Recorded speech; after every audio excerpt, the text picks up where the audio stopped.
Chapter 1. The Apocalypse. Infinite bottled water upon awakening. Everyone found themselves transported to a world ravaged by the apocalypse, teeming with zombies and mutated monsters, where death lurked at every corner. Chen Dong suddenly realized that he had acquired a system, granting him access to an infinite resource each day. Gasping for breath, Chen Dong slumped against the wall of an abandoned supermarket. Still shaken, he scrambled to his feet and dashed towards the office on the second floor, secured by a steel door, locking himself inside. Only then did he feel a semblance of safety. Through the office window, he gazed out at the zombies, now mere shells of their former selves, roaming aimlessly in confusion. Just moments ago, he had been sitting at home, when a wave of dizziness overtook him. Upon regaining consciousness, he found himself in this unfamiliar realm. Before he could comprehend the situation, he was forced to flee into the nearby deserted supermarket as the zombies closed in. "Welcome, chosen challengers, to the apocalypse," a mechanical female voice echoed in his mind. "Here, you must gather resources to sustain your life while combating the zombies and mutated monsters that threaten to claim your existence. Survive by any means necessary, fortunate challengers." At that moment, an augmented reality interface appeared before Chen Dong, displaying a backpack, trading window, chat channel, and mail options. When he opened the backpack, it was utterly empty. A frown crossed his face. He had not replenished his energy in a day. If the earlier message was to be believed, a lack of resources meant certain death awaited him. Beep. You have received a new email. Instinctively, Chen Dong clicked on the email, and a voice resonated in his mind. The infinite resource system has been bound to the host. Soon, Chen Dong understood the purpose of this so-called system. In the first slot of his backpack, an icon of bottled water appeared, adorned with an infinite mathematical symbol in the corner. Was this the system? The protagonist's standard issue? Quickly, he extracted the bottled water. Indeed, the icon remained in his backpack.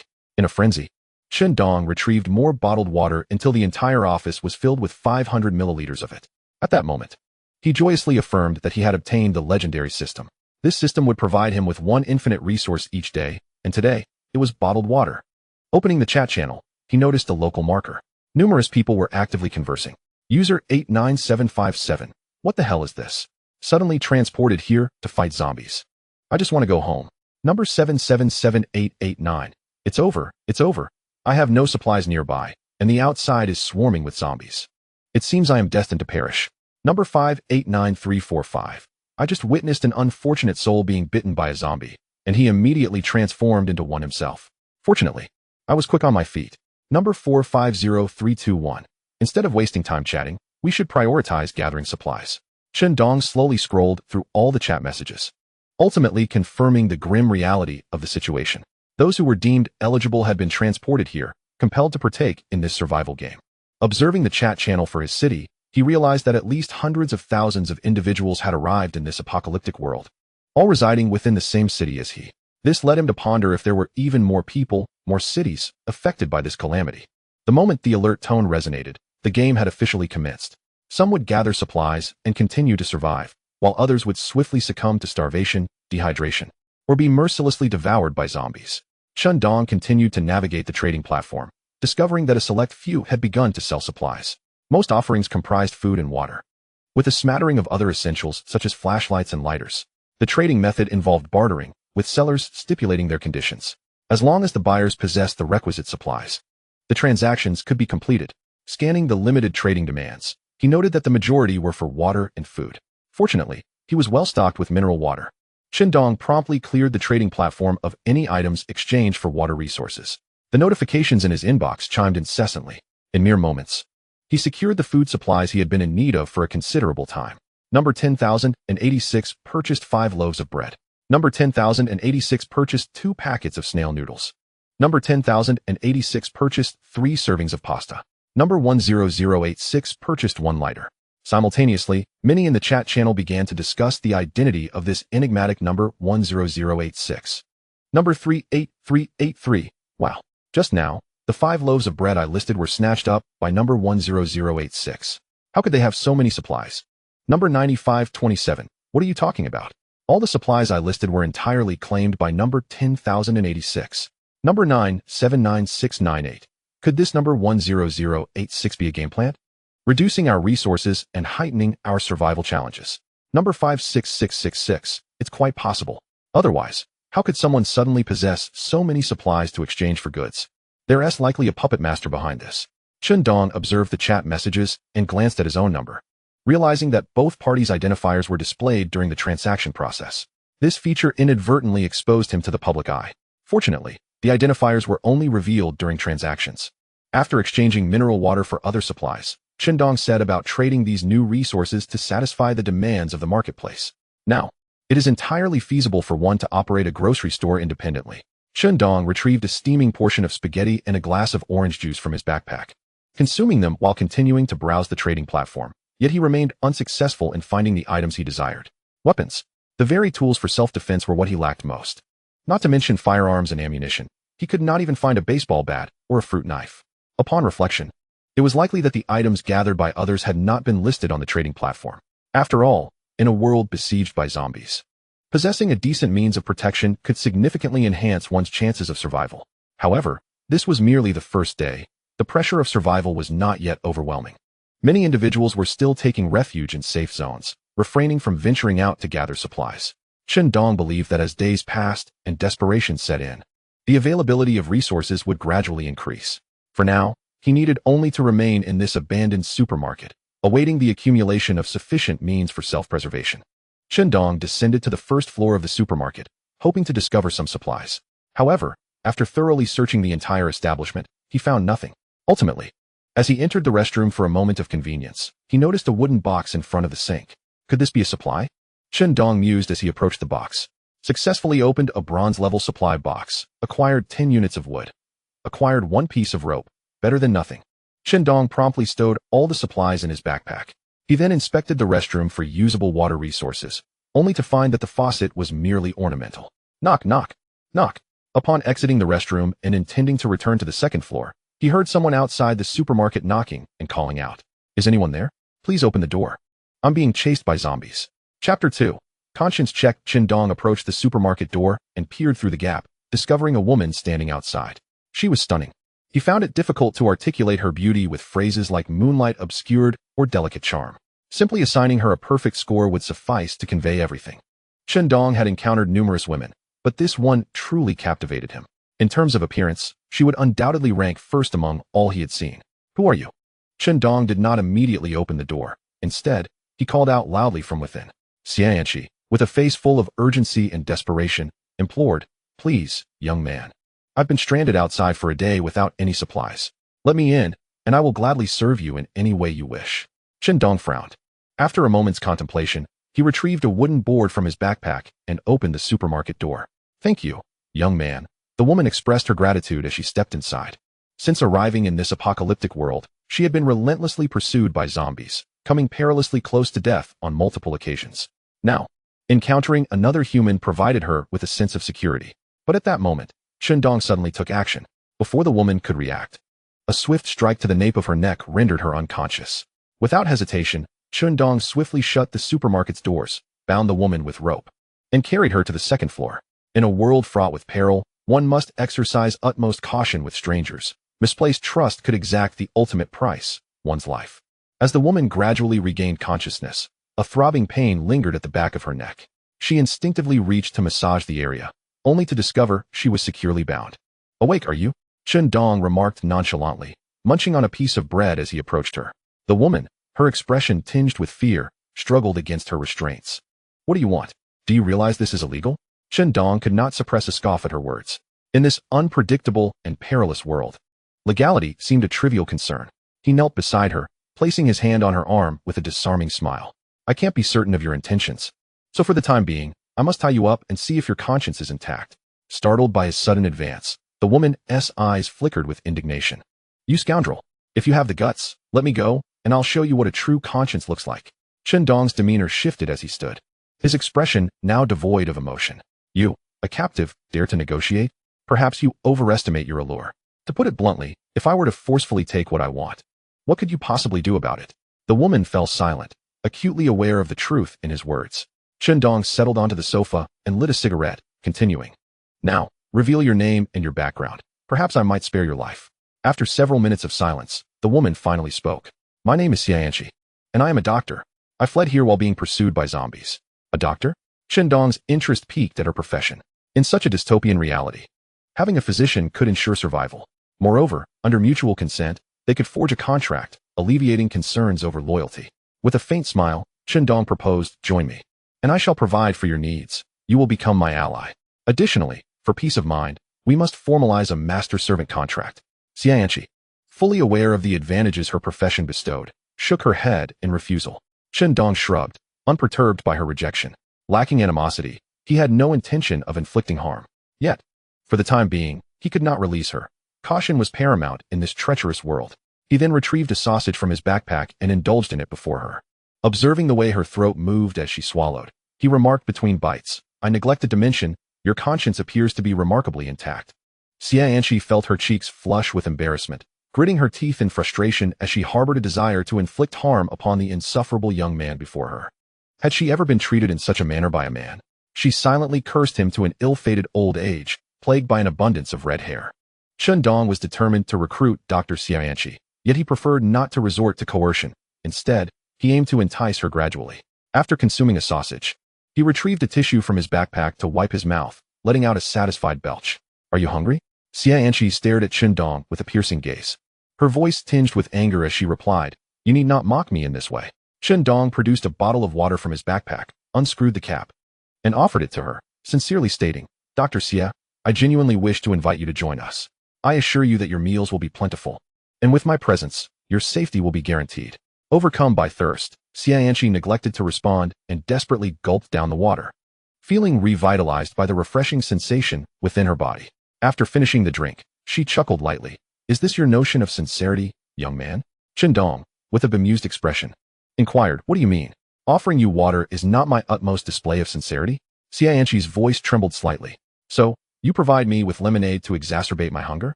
Chen Dong earnestly replied, Dr. Xia, lemonade is my favorite beverage, and I have limited stock. To offer it to you truly saddens me. However, should you feel hunger, a mere nod in agreement to my proposal will ensure you a sumptuous meal. Xianqi, observing Chen Dong as cheerful demeanor, felt her body tremble with indignation. She recognized that this man was merely toying with her, attempting to force her submission. You can give up on that notion. Even if I were to starve or leap down to be devoured by zombies, I would never consume anything from you. Chen Dong, unfazed, chuckled. Are you really not considering it? Xianqi shouted in fury, get lost. Chapter 3. Infinite 9mm bullets, P92 handgun. It appeared that Xianqi would not yield easily. Chen Dong decided to let her experience hunger for a few days and observe the situation. If necessary, he would consider her as fodder for the zombies. In this apocalyptic world, where tomorrow was uncertain, Chen Dong had no intention of retaining a burdensome individual devoid of value.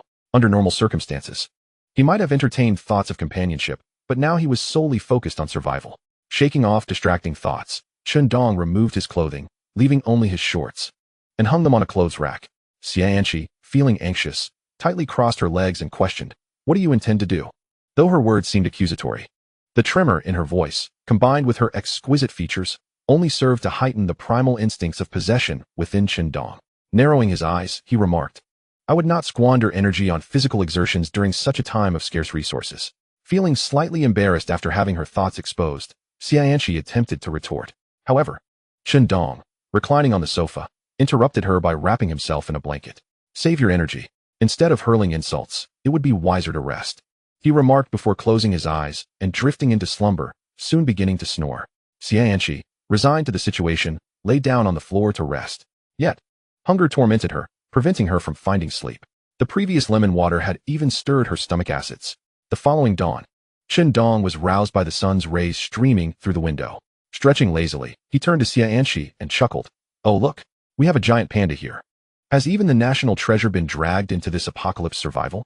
There she sat on the floor, her complexion pale, eyes reddened, encircled by dark circles that indicated a sleepless night. Clearly, Xianqi had not rested at all. In her fatigued state, she refrained from countering Chen Dong's playful jab. Her mental state was poor, leaving her somewhat dazed. This was precisely what Chen Dong had anticipated. A woman who had gone an entire day without food, finally hydrating with lemon water, would undoubtedly be plagued by insatiable hunger, rendering her sleepless. Are you hungry? Would you like some breakfast? Chen Dong offered a sandwich, holding it near her mouth. The enticing aroma of the sandwich triggered a gurgle from her stomach, yet she resisted her instincts and turned her head away. Chen Dong grinned widely, giving her a thumbs up. You've got spirit. He then took a bite of the sandwich, exclaiming exaggeratedly, delicious. Having breached Xianqi's mental defenses with his morning antics, Chen Dong proceeded to check his emails. The system had dutifully dispatched today's supplies, revealing an infinite supply of 9mm ammunition, an invaluable asset. His heart raced with excitement, but he quickly regained his composure. After all, finding compatible firearms for the ammunition would not be an easy task. As time passed, suitable weapons would inevitably appear on the trading platform, but time was of the essence. The abandoned supermarket where Chen Dong was located could fall prey to a zombie invasion at any moment. Should the undead burst in uninvited, his fate would be sealed. Without delay, Chen Dong accessed the trading platform to stock up. As the morning wore on, despite his fruitful endeavors, he still had not encountered the items he sought. During lunchtime, while savoring a plate of fried rice, he paused, exclaiming, "This is tough." Beside him, Xianxi, her voice frail and weak, replied, "Can you eat without making such a fuss next to me?" Chen Dong shook his plate of fried rice, responding, "I could, but I see no reason to." Xianxi chose not to argue but instead lay down quietly, closing her eyes as if to emulate an ostrich. Chen Dong continued his soliloquy. "This fried rice is far too greasy. I cannot consume it." Suddenly, Xianxi, with her eyes shut, heard the unmistakable sound of something being discarded into the trash bin, prompting her to instinctively open her eyes. To her astonishment, Chen Dong had poured the fried rice into the garbage. "What on earth are you doing?" she exclaimed, her voice laced with anger. Turning to face Xianxi after discarding the rice, Chen Dong smiled and replied, "As you can see, if it's inedible, it's best to dispose of it." Xianxi found it hard to believe. "You are wasting food. Do you even realize what you're doing? Do you wish to eat it? Why so agitated? If you're interested, I can offer you a portion. I have plenty," Chen Dong responded nonchalantly. Xianxi remained silent, merely casting him a fierce glare before resuming her rest with eyes closed. Chen Dong watched as she gulped at the lingering aroma of the rice in the air, secretly amused. "Let us see how long you can endure," he thought. He opened the chat channel and began to peruse the day's messages. After the first day of survival training, many had acclimated to the rhythm of apocalyptic existence, with numerous individuals venturing out to scavenge for supplies, some even having slain zombies. Of course, many others had become mere lunch for the undead. As Chen Dong scrolled through the historical records, his gaze suddenly sharpened, fixating on a particular message. Number 72727. Offering a P92 handgun. Anyone interested? Please message with an offer. This announcement ignited a flurry of discussions. Number 23452. Damn, unbelievable. Others find handguns the very next day, and here I am with only a razor. Number 23345. I'm envious. Chen Dong promptly private messaged the player. "Brother, is the item still available? What are your terms?" Before long, the player replied, "The item is still here. Are you interested? I require 100 bottles of water and 100 food portions, any type." Chen Dong, suppressing his excitement, maintained a calm demeanor to negotiate. "That's too steep. Gathering supplies is quite challenging. Merely ensuring I don't starve is already commendable. The bullets for that handgun are probably gone as well, and I would need to purchase ammunition." The player continued typing. "How much can you offer?" Chen Dong replied, "I can manage a maximum of 10 bottles of water and 10 loaves of bread." This time, there was a long pause from the other side. Chen Dong's heart raced with anticipation. Just as he contemplated raising his offer, a response finally came through. "All right, let us consider this a friendly exchange." Undoubtedly, the value of that handgun exceeded the offer, but given the unique circumstances, survival was of paramount importance. Few could spare extra food and water, leaving him with little choice. The player listed the P92 on the trading interface. Once both parties confirmed, the transaction was completed, and the supplies began to be dispatched via the mailbox. Chapter 4. Slaying zombies and leveling up. The seller who received water and food was brimming with delight. Exchanging a spent handgun for such urgently needed supplies was an incredible profit. However, when he glimpsed the transaction partner's identification number, he was taken aback. Wasn't this the infamous T? Or was it not? The seller broadcasted this revelation in the chat channel, inciting a wave of astonishment. Meanwhile, Chen Dong remained blissfully unaware of all this, nor did he care. Upon hearing the notification sound of an email, his hand trembled slightly as he clicked it open. Inside lay a P92 handgun, quietly resting. "Choose to accept," a dark weapon now added to Chen Dong's backpack. Grasping the weighty P92, he felt an immediate sense of reassurance. He opened the window and took aim at the zombies on the street, firing a series of shots. The accuracy was disheartening, yet under the influence of infinite ammunition, a few zombies let out shrill cries before collapsing. The sudden gunfire startled Xianxi, causing her to sit upright. She stared at Chen Dong in disbelief. Observing the fallen zombies and the others surrounding them, shrieking, Chen Dong contentedly closed the window, only to realize Xianxi was gaping at him in shock. He simply smiled and caressed the handgun in his hands, whispering softly, at last, there is no need to be afraid anymore. At that moment, a familiar voice echoed in his mind. Gained experience 1, gained experience 1, gained experience 1, gained experience 1, 96 more experience points needed to level up. Chen Dong gazed in astonishment at his personal panel, realizing that he could indeed level up. He pondered what benefits might await him upon reaching a new level. Upon gaining experience, a window displaying his personal information emerged. Clicking on it, he could clearly see his physical attributes. Level 1, 4100, strength, 10 agility, 3 stamina, abundant.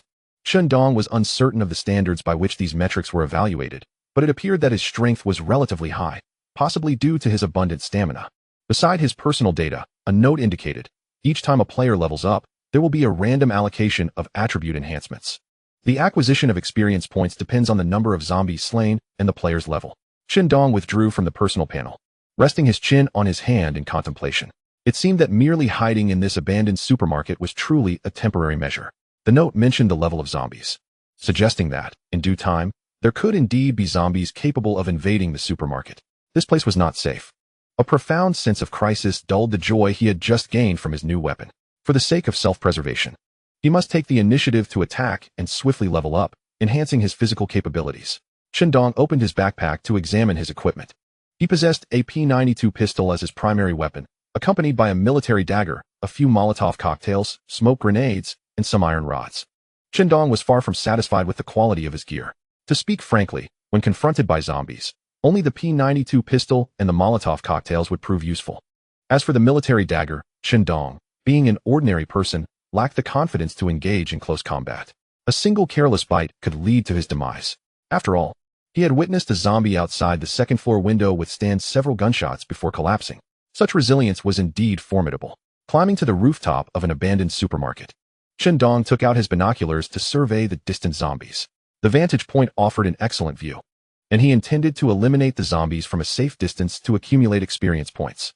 After estimating the distance, he chose a relatively safe position and began firing his P92 pistol. Many zombies fell to the ground before they even realized what was happening, while the others, belatedly aware, turned towards Chen Dong, emitting guttural howls. Chen Dong instinctively flinched, but soon noticed that these zombies seemed to pose no immediate threat beyond moving closer to him. They appeared to be the most basic kind of zombies, mere shells of their former selves. With a sigh of relief, Chen Dong continued firing, watching his experience bar steadily rise. Gained experience 1, 83 points needed for next level. Gained experience 1, 66 points needed for next level. Gained experience 1, 49 points needed for next level. After a considerable amount of time, Chen Dong suddenly felt a surge within his body, as if a shackle had been released, leaving him feeling lighter. Shortly after, the system's voice chimed in. Congratulations, player. You have leveled up. Keep up the good work. Overjoyed, Chen Dong immediately accessed his personal information to review the changes brought about by his level up. Level 2, 0200, strength, 12 agility, 5 stamina, normal. His stats had increased by a total of 4 points, resembling the mechanics of an online game. Chen Dong examined his personal panel and felt a sense of satisfaction. After leveling up, he distinctly noticed that his speed and reaction time had improved considerably. The pistol in his hand also felt lighter. As he progressed to higher levels, engaging in melee combat with zombies would not seem overly daunting. Even tearing a zombie apart with his bare hands was not out of the question. However, at this stage, Chen Dong preferred not to indulge in such fanciful thoughts. He would take it one step at a time. Descending from the rooftop, he returned to his second-floor quarters. Upon entering the office, he found Xie Anshi writhing on the floor like a caterpillar. 2 consecutive days of hunger had begun to induce hallucinations. Clearing his throat, Chen Dong coughed softly. Xie Anshi startled abruptly. At this moment, she resembled a bowstring drawn taut, where even the slightest external disturbance served as a potent stimulus. When Chen Dong presented a fragrant plate of fried rice, Xie Anshi's vibrant green eyes fixated upon it. Chen Dong couldn't help but click his tongue in admiration. Such a gaze he had only encountered in the animal kingdom, reminiscent of famished wolves desperate for sustenance. Should he offer her something to eat? He gently propped Xie Anshi up, placing the fried rice before her. Despite the enticing words from Chen Dong, Xie Anshi remained unresponsive, her eyes dimming slightly, even as her stomach began to grumble. At that moment, Chen Dong unexpectedly pinched Xie Anshi's cheek with his left hand, prying her mouth open. The delicate sensation beneath his fingers stirred something within him. He gazed at Xie Anshi, who, though visibly exhausted, could not conceal her striking beauty, momentarily lost in thought. Xie Anshi, baffled, expressed her frustration. Are you out of your mind? Chen Dong remained silent, scooping a spoonful of fried rice and feeding it to her. Instinctively, she chewed the rice, the enticing aroma nearly bringing tears to her eyes. Yet, she quickly regained her composure. You think I'll submit that easily? Chen Dong continued, offering her another spoonful of fried rice. Despite her earlier defiance, hunger overwhelmed Xianqi, and her mouth involuntarily opened. However, just as she prepared to take another bite, Chen Dong pivoted the spoon and consumed the rice himself, closing his eyes in bliss and exclaiming, "Ah, how delightful." Xianqi, exasperated, retorted, Are you toying with me?" Chen Dong swallowed the rice and smiled. "Once you come to terms with following me, you can eat as you please. But for now, that's not an option." After uttering those words, he disregarded the trembling Xianqi, returning to the sofa and finishing the fried rice with relish. His act of offering her a bite of fried rice was not born out of kindness. Rather, he feared that if she went too long without food, she might forget its taste. After enduring hunger for several days, a morsel of fragrant fried rice would not satiate her, but rather provoke her stomach acids further. Akin to an addict who, after tasting the first bite, finds the absence of a second or third unbearable. Chen Dong intended for Xianqi to remain in such a state. As she watched him devour the meal on the sofa, Xianqi felt an overwhelming urge to cry. This man showed no regard for her fragility, repeatedly tormenting her without remorse. Sensing her gaze, Chen Dong turned to meet her eyes. Their glances intertwined, and he felt a twinge of embarrassment, not from the presence of beauty, but from reflecting on his treatment of Xianqi over the past few days. Though still tethered to modern sensibilities, he felt a flicker of shame. Yet, he promptly reminded himself to remain resolute and not to yield to compassion. Ultimately, Chen Dong was acutely aware that in this world, only by discarding futile compassion could one hope to survive longer. In a chaotic realm, mercy was but a manifestation of weakness. He retrieved a bottle of mineral water, poured in some sugar, and administered it to Xianqi. Subsequently, he settled beside her. The frail Xianqi collapsed directly into his embrace. Chen Dong sighed. "Dr. Xia, I must admit, you are remarkably obstinate. Given such favorable circumstances, all I ask is for you to become my ally, yet you remain unwilling." Xianqi merely gazed at him silently, offering no response. Chen Dong found himself at a loss for words. At that moment, an inquiry struck him. "Dr. Xia, if I were to release you, what would you do?" Xianqi continued to refrain from speaking, and Chen Dong, disinterested, fell into silence. Thus, Chen Dong sat on the floor, cradling the bound Xianqi, both enveloped in a profound silence. Suddenly, Xianqi broke the stillness. "What is your name?" Chen Dong responded with a faint smile, "Chen Dong." The Chun from ear and the Dong from the east of the rising sun. Xianqi nodded thoughtfully, then asserted, "If you were to set me free, the very first thing I would do is kill you, you scoundrel." Chen Dong was momentarily taken aback, teasingly retorting, "Dr. Xia, you cannot label me a scoundrel. That term pertains to those who deceive for wealth and pleasure, a title I cannot bear, for nothing untoward has transpired between us. However, should you harbor such intentions, I would not mind." Xianqi clenched her teeth. "Scoundrel, I shall reluctantly accept that term. However, if your first act is to murder me, I am even less inclined to let you go." Chen Dong shifted away from Xianqi, a playful smile gracing his lips. Disrobing, he reclined on the sofa. "Dr. Xia, let us rest. I would rather you not succumb to starvation, only to perish suddenly. I still desire company for conversation." Xianqi, preparing to rest on the ground, opened her eyes in fury at his words, exclaiming, "You should be quiet." On the third morning, Chen Dong awoke to discover an unexpected stillness from Xianqi. He was uncertain whether she was simply in deep slumber or had fainted from hunger. Approaching her, he gently pinched her cheek. "Dr. Xia, it is time to rise." After calling her several times without a response, he mused anxiously. Could she have truly passed away? He then placed his hand at her nose to check for breath. There was still life. Only then did he feel relieved. Leaning closer to her ear, he teased, "Dr. Xia, if you do not awaken soon, I may have to perform a full examination on you." Feigning sleep, Xianqi was ultimately compelled to open her eyes.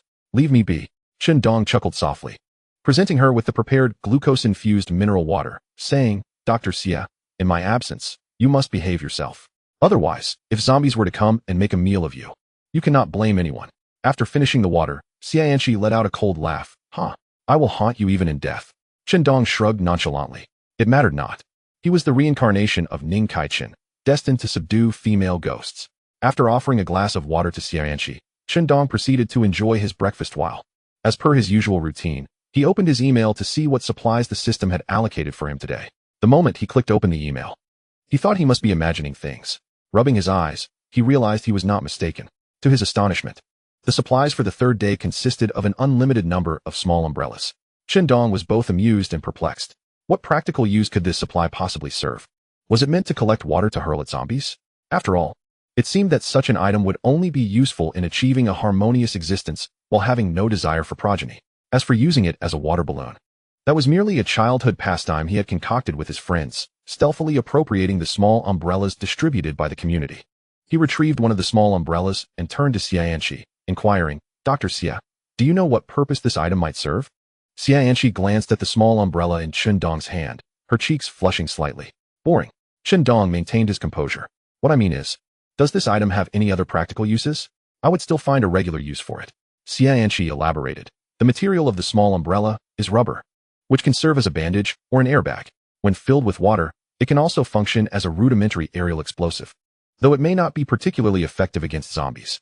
With Xianqi's insight, Chen Dong began to grasp the strategic value of the small umbrella. Bandages were already a scarce medical resource. Having a substitute would undoubtedly provide an additional layer of security for survival. As for the airbag, he could not be certain what severe weather or challenging terrain lay ahead. Given the current absence of any records for the trade of transport vehicles on the trading platform, it seemed unlikely that such items would appear anytime soon. Thus, the notion of crafting a makeshift raft from the small umbrellas became an invaluable tool for exploration. With this realization, Chen Dong started to feel a sense of satisfaction with today's supplies. He casually placed several hundred small umbrellas on the trading platform and returned to the rooftop of the supermarket, methodically dispatching zombies. Gained experience 1, gained experience 1, gained experience 1, gained experience 1. In a moment of leisure, Chen Dong opened the trading platform. To his surprise, the small umbrellas were selling remarkably well.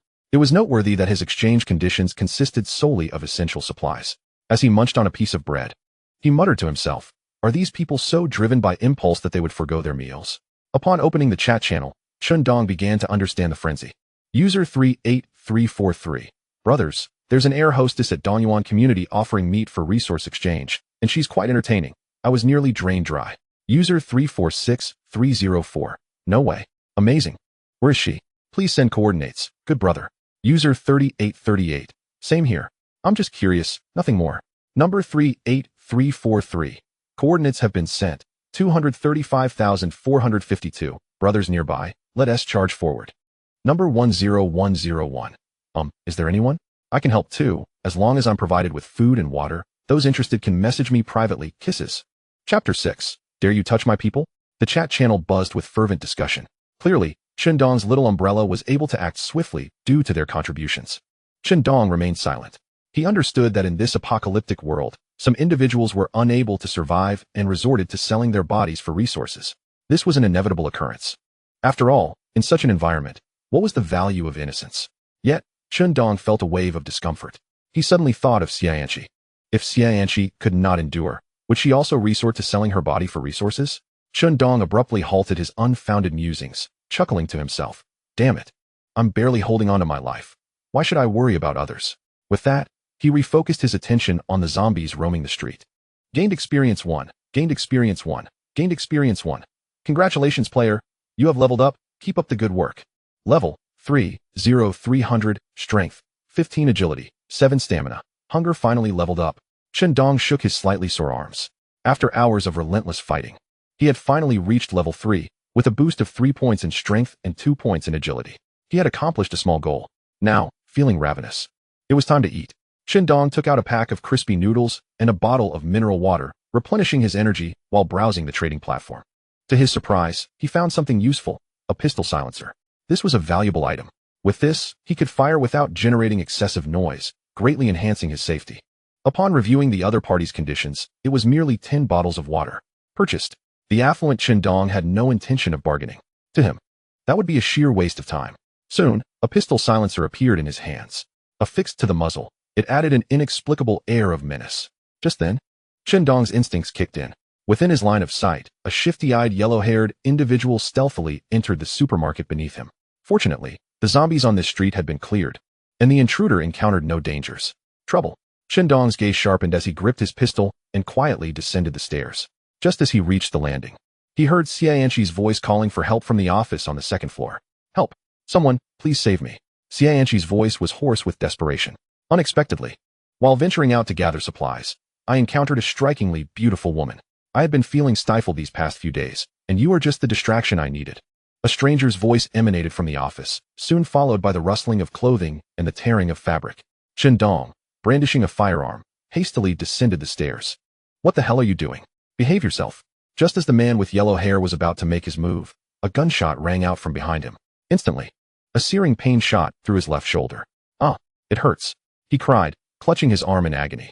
With an icy demeanor, Chen Dong stood at the office door, the barrel of his gun radiating faint heat. Do you dare lay a hand on my people? In a low voice, he fired another shot, this time striking the man in his left thigh. Tears streamed down the yellow-haired man's face as he writhed in pain, unsure of where to shield himself from the gunfire, ultimately collapsing to the ground in supplication. Big brother, I was wrong. I was wrong. I didn't even touch her. Please spare me. I'll be your servant. Chen Dong remained expressionless, responding coldly. It won't matter even if you call me father. The yellow-haired man trembled in terror, his face a mask of fear. Yes, yes. You are my grandfather. You are my ancestor. It is only right for an ancestor to discipline a grandson. Please, great ancestor, show mercy. Chen Dong, irritated by the man's incessant babbling and recalling the near violation of Xianxi, found his emotions spiraling out of control. You talk too much. He lifted his gun and transformed the man into a mass of wounds.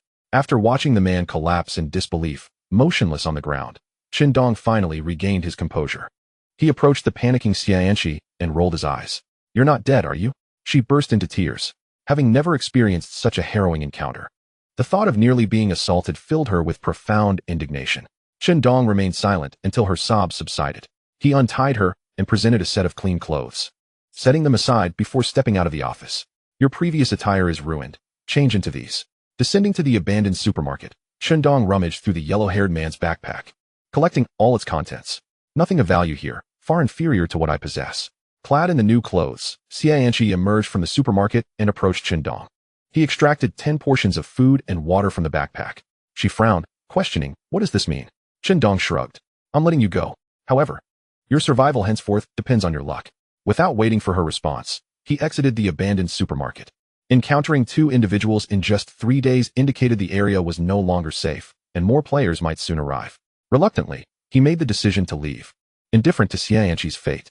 Leaving behind some essential supplies would at least allow her to survive for a few more days, a gesture of compassion. Chen Dong walked away without glancing back. In the next moment, he heard footsteps approaching from behind. After multiple upgrades, Chen Dong's physical abilities had undergone a remarkable transformation.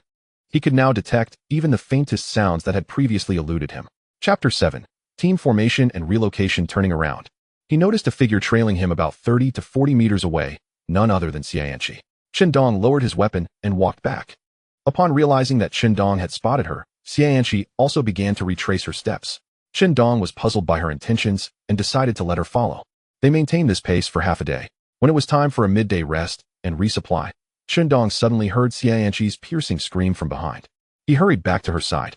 Xianxi had been following for quite some time, and her legs were beginning to ache. Yet if she stopped, she would quickly fall behind, so she pressed on. Finally, when Chen Dong settled down to rest, Xianxi managed to sit beside him. But just as she did, a staggering zombie appeared, prompting her to rush forward, colliding directly with Chen Dong. He swiftly fired a shot, eliminating the threat with a clean headshot, which drew out a few more zombies that he efficiently dispatched. After dealing with the undead, Xianxi attempted to leave, but Chen Dong caught her arm with a look of mild exasperation. You followed me this far. How much longer do you intend to stay? Come, let us have lunch together. Thus, the two sat on a pile of grass, quietly enjoying their meal. Chen Dong observed Xianxi, who, in stark contrast to her previous ravenous behavior, was now savoring each bite. Unable to contain his curiosity, he inquired, Dr. Xia, after following me all this way, what exactly do you wish to achieve? You've been fortunate today to encounter fewer zombies, but should you find yourself amidst a horde next time, I cannot guarantee your safety. Xianxi did not respond directly. Instead, she asked, do you still stand by what you said earlier? What did I say? Xianxi replied, you mentioned that if I joined you, you would protect me and provide me with 3 meals a day. You wouldn't go back on your word, would you? Chen Dong couldn't help but chuckle. Weren't you adamant about never yielding before? Is this why you've chosen to follow me now? Xianxi raised an eyebrow, somewhat embarrassed. So does that still count? With a shrug, Chen Dong extended a request for team formation and contract signing. Of course it counts. Team formation successful. Master-servant contract signed successfully. In that instant, their personal information was laid bare. The team system allowed players to view each other's locations, communicate via voice, and selectively share experience points, while also preventing any harm among teammates. The master-servant contract imposed an additional powerful constraint. If the master perished, so did the servant. If the master lived, so would the servant. Only the master possessed the authority to dissolve the contract. Chen Dong gazed at Xianqi, a smile gracing his lips as he playfully suggested, "Dr. Xia, why not call me master for once?" Xianqi shot him a disapproving glance. Those two words were simply too difficult for her to utter. After satisfying their hunger, the duo continued their journey, proceeding with utmost caution, and fortunately, they encountered no significant dangers along the way. Suddenly, 3 gunshots rang out, and Chen Dong swiftly dispatched 3 zombies, signaling to Xianqi to join him. Upon seeing this, she hurriedly ran to his side, inquiring, "Chen Dong, how much further do we have to go?" Following him had left her on edge, and she mused that she might have been safer staying in the small supermarket they had previously occupied. Chen Dong, however, held a different perspective. In a hushed tone, he cautioned, "Be quiet. There are more than just these 3 zombies in this building. Keep your voice down, even with a suppressor." The faint sound of gunfire echoed unervingly in the eerily silent corridor. In Chen Dong's eyes, the quality of this suppressor was subpar, producing a sound akin to an air gun. He had a clear understanding of his own abilities and equipment. At present, his arsenal consisted solely of a P92 pistol with a mere 15 rounds, and hitting a target was not guaranteed. Though he had just felled 3 zombies with his shots, it was crucial to acknowledge that this was under specific conditions where the adversaries remained stationary and close. He resolved to hone his marksmanship, particularly since bullets were in ample supply. Once they reached the villa area and settled in, he planned to clear the surrounding area of zombies and scavenge for supplies. The reason Chen Dong opted to navigate through the building's corridors rather than the main roads was due to his prior reconnaissance with a trading telescope. The streets were teeming with zombies, to the point of inducing a palpable sense of dread. With only 15 rounds in his P92, it was unlikely he could eliminate 2 zombies, even if all bullets were discharged. At his current skill level, successfully hitting a moving target was already a commendable feat. When the apocalypse first struck, everyone had been transported here, and most found themselves in a state of utter bewilderment. Some were fearless, others skeptical of danger, and some panicked, rushing into the streets and inadvertently luring zombies from the buildings. Thus, Chen Dong surmised that the number of zombies within the building was likely minimal. Furthermore, the narrowness of the corridors would hinder any large horde from converging upon them. Although the zombies matched human speed and exhibited relentless stamina, the constricted space of the corridors provided Chen Dong with a certain degree of escape advantage. With Xianqi by his side, he cautiously advanced along the wall, keenly attuned to the sounds resonating in the corridor. These foolish zombies, upon losing their purpose, remain motionless in place. However, they occasionally wander about in search of fresh flesh to consume. Chen Dong heightened his vigilance, gripping his gun with both hands, and signaled to Xianqi to open the door. Xianqi's face turned pale, her voice trembling as she said, I think we should leave." Chen Dong furrowed his brow. Why was this foolish woman faltering at such a critical moment? Chapter 8. Infinite Cold Medicine, the Unfeeling Blockhead. "Open the door quickly, it's fine." Xianqi gritted her teeth, still hesitating. I can't. I'm scared. Damn it." Chen Dong felt a surge of anger. "If you don't open the door now, I'll leave you behind." Hearing this, Xianqi's complexion paled. With a determined bite of her lip and a closing of her eyes, she rushed forward and flung the door open. Chen Dong was taken aback. Had this foolish woman lost her mind? Was she intending to rush in and feed the zombies? In fear, Chen Dong quickly pulled Xianqi back and dashed outside, aiming his pistol into the room and immediately pulling the trigger. Bang, bang, bang. A volley of bullets pierced the air, turning 2 zombies within into a sieve. Thankfully, at the very least, he had eliminated those 2 creatures. Gripping Xianqi, he swiftly entered the room and shut the door behind them. He then removed the magazine from his gun, retrieving 9mm bullets from his backpack, loading them one by one. This was the most troublesome part. After emptying a magazine, he had to load the bullets individually. Chen Dong turned to Xianqi with a serious expression. "Dr. Xia, there is something I must clarify. First and foremost, we are teammates, not a burden I'm carrying. Moreover, I am the captain. Next time I tell you to do something, you must do it. Do not utter those fearful words like 'I am scared' or 'let us leave.' This is not the peaceful world of the past. Your esteemed qualifications as a doctor hold no weight here. If this were not a mission to clear zombies, but rather a situation where we were being pursued, your indecisiveness would cost us both our lives." Xianqi's expression darkened, yet she recognized the truth in Chen Dong's words. "I'm sorry, I understand. I will listen properly from now on." Chen Dong nodded. "Satisfied? Rest assured, I promise to ensure your safety." I will not go back on my word. When I instructed you to open the door, I was confident I could prevent the zombies from reaching you. Feeling somewhat embarrassed, Xianqi nodded in agreement. Chen Dong was pleased with her obedient demeanor. He then produced a can of luncheon meat, 2 packs of self-heating rice, and 2 fruits. In these apocalyptic times, such provisions could be deemed extravagant. Xianqi couldn't help but swallow hard at the sight of the meal. Let us eat something. We'll stay here for the night and see if we can leave this neighborhood tomorrow. Chen Dong had no intention of departing just yet. As night descends, the zombies become exceedingly active, their senses far sharper than during the day. At this juncture, even if one merely appears within their line of sight, the slightest wound would attract hordes of them, akin to a finger cut in the depths of the ocean drawing a swarm of sharks. Chen Dong unwrapped the rice, allowing it to heat itself. Chen Dong, where exactly are we headed today? The journey has been nerve-wracking. It has nearly frightened me to death. I dare say we might have been better off staying at that small convenience store, she lamented. A smirk played at the corners of Chen Dong's mouth. What do you know? I don't understand. Can't you explain it to me? Xianqi pouted, her voice laced with curiosity. What good was that small store? It had nothing of value. And it was overcrowded, situated in the heart of the city. The population density in this old district is particularly high. Staying there for a day or two is one thing, he replied, shaking his head with a wry smile. But think about the future. If a massive zombie outbreak were to occur in that area, we might find ourselves as mere remnants. Upon hearing his words, Xianqi's mind conjured images of an endless tide of zombies, overwhelming in their numbers. In an instant, her delicate features paled. Even though it was a mere figment of her imagination, it instilled a profound sense of dread within her. She couldn't help but acknowledge Chen Dong's foresight. She was no fool. Though she might appear timid compared to him, she was astute enough to recognize the situation. Realizing this, she felt reassured that following Chen Dong was indeed a wise choice. After indulging in a hearty meal, Chen Dong seized the moment to rest. In this apocalyptic world, particularly while on the move, he could not afford to squander even a minute of rest. Physical stamina was paramount for survival. Observing this, Xianqi lay down beside him, closing her eyes to rest. However, with such a virile man beside her, sleep eluded her. She pondered why Chen Dong remained indifferent to her presence. Was her allure insufficient? A sense of frustration washed over her.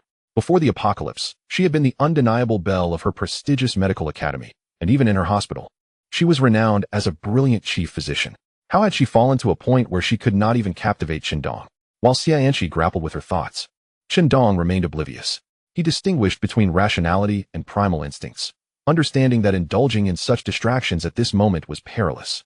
Adapting swiftly to this new world, he maintained a regular sleep schedule, cultivating a beneficial habit of light slumber.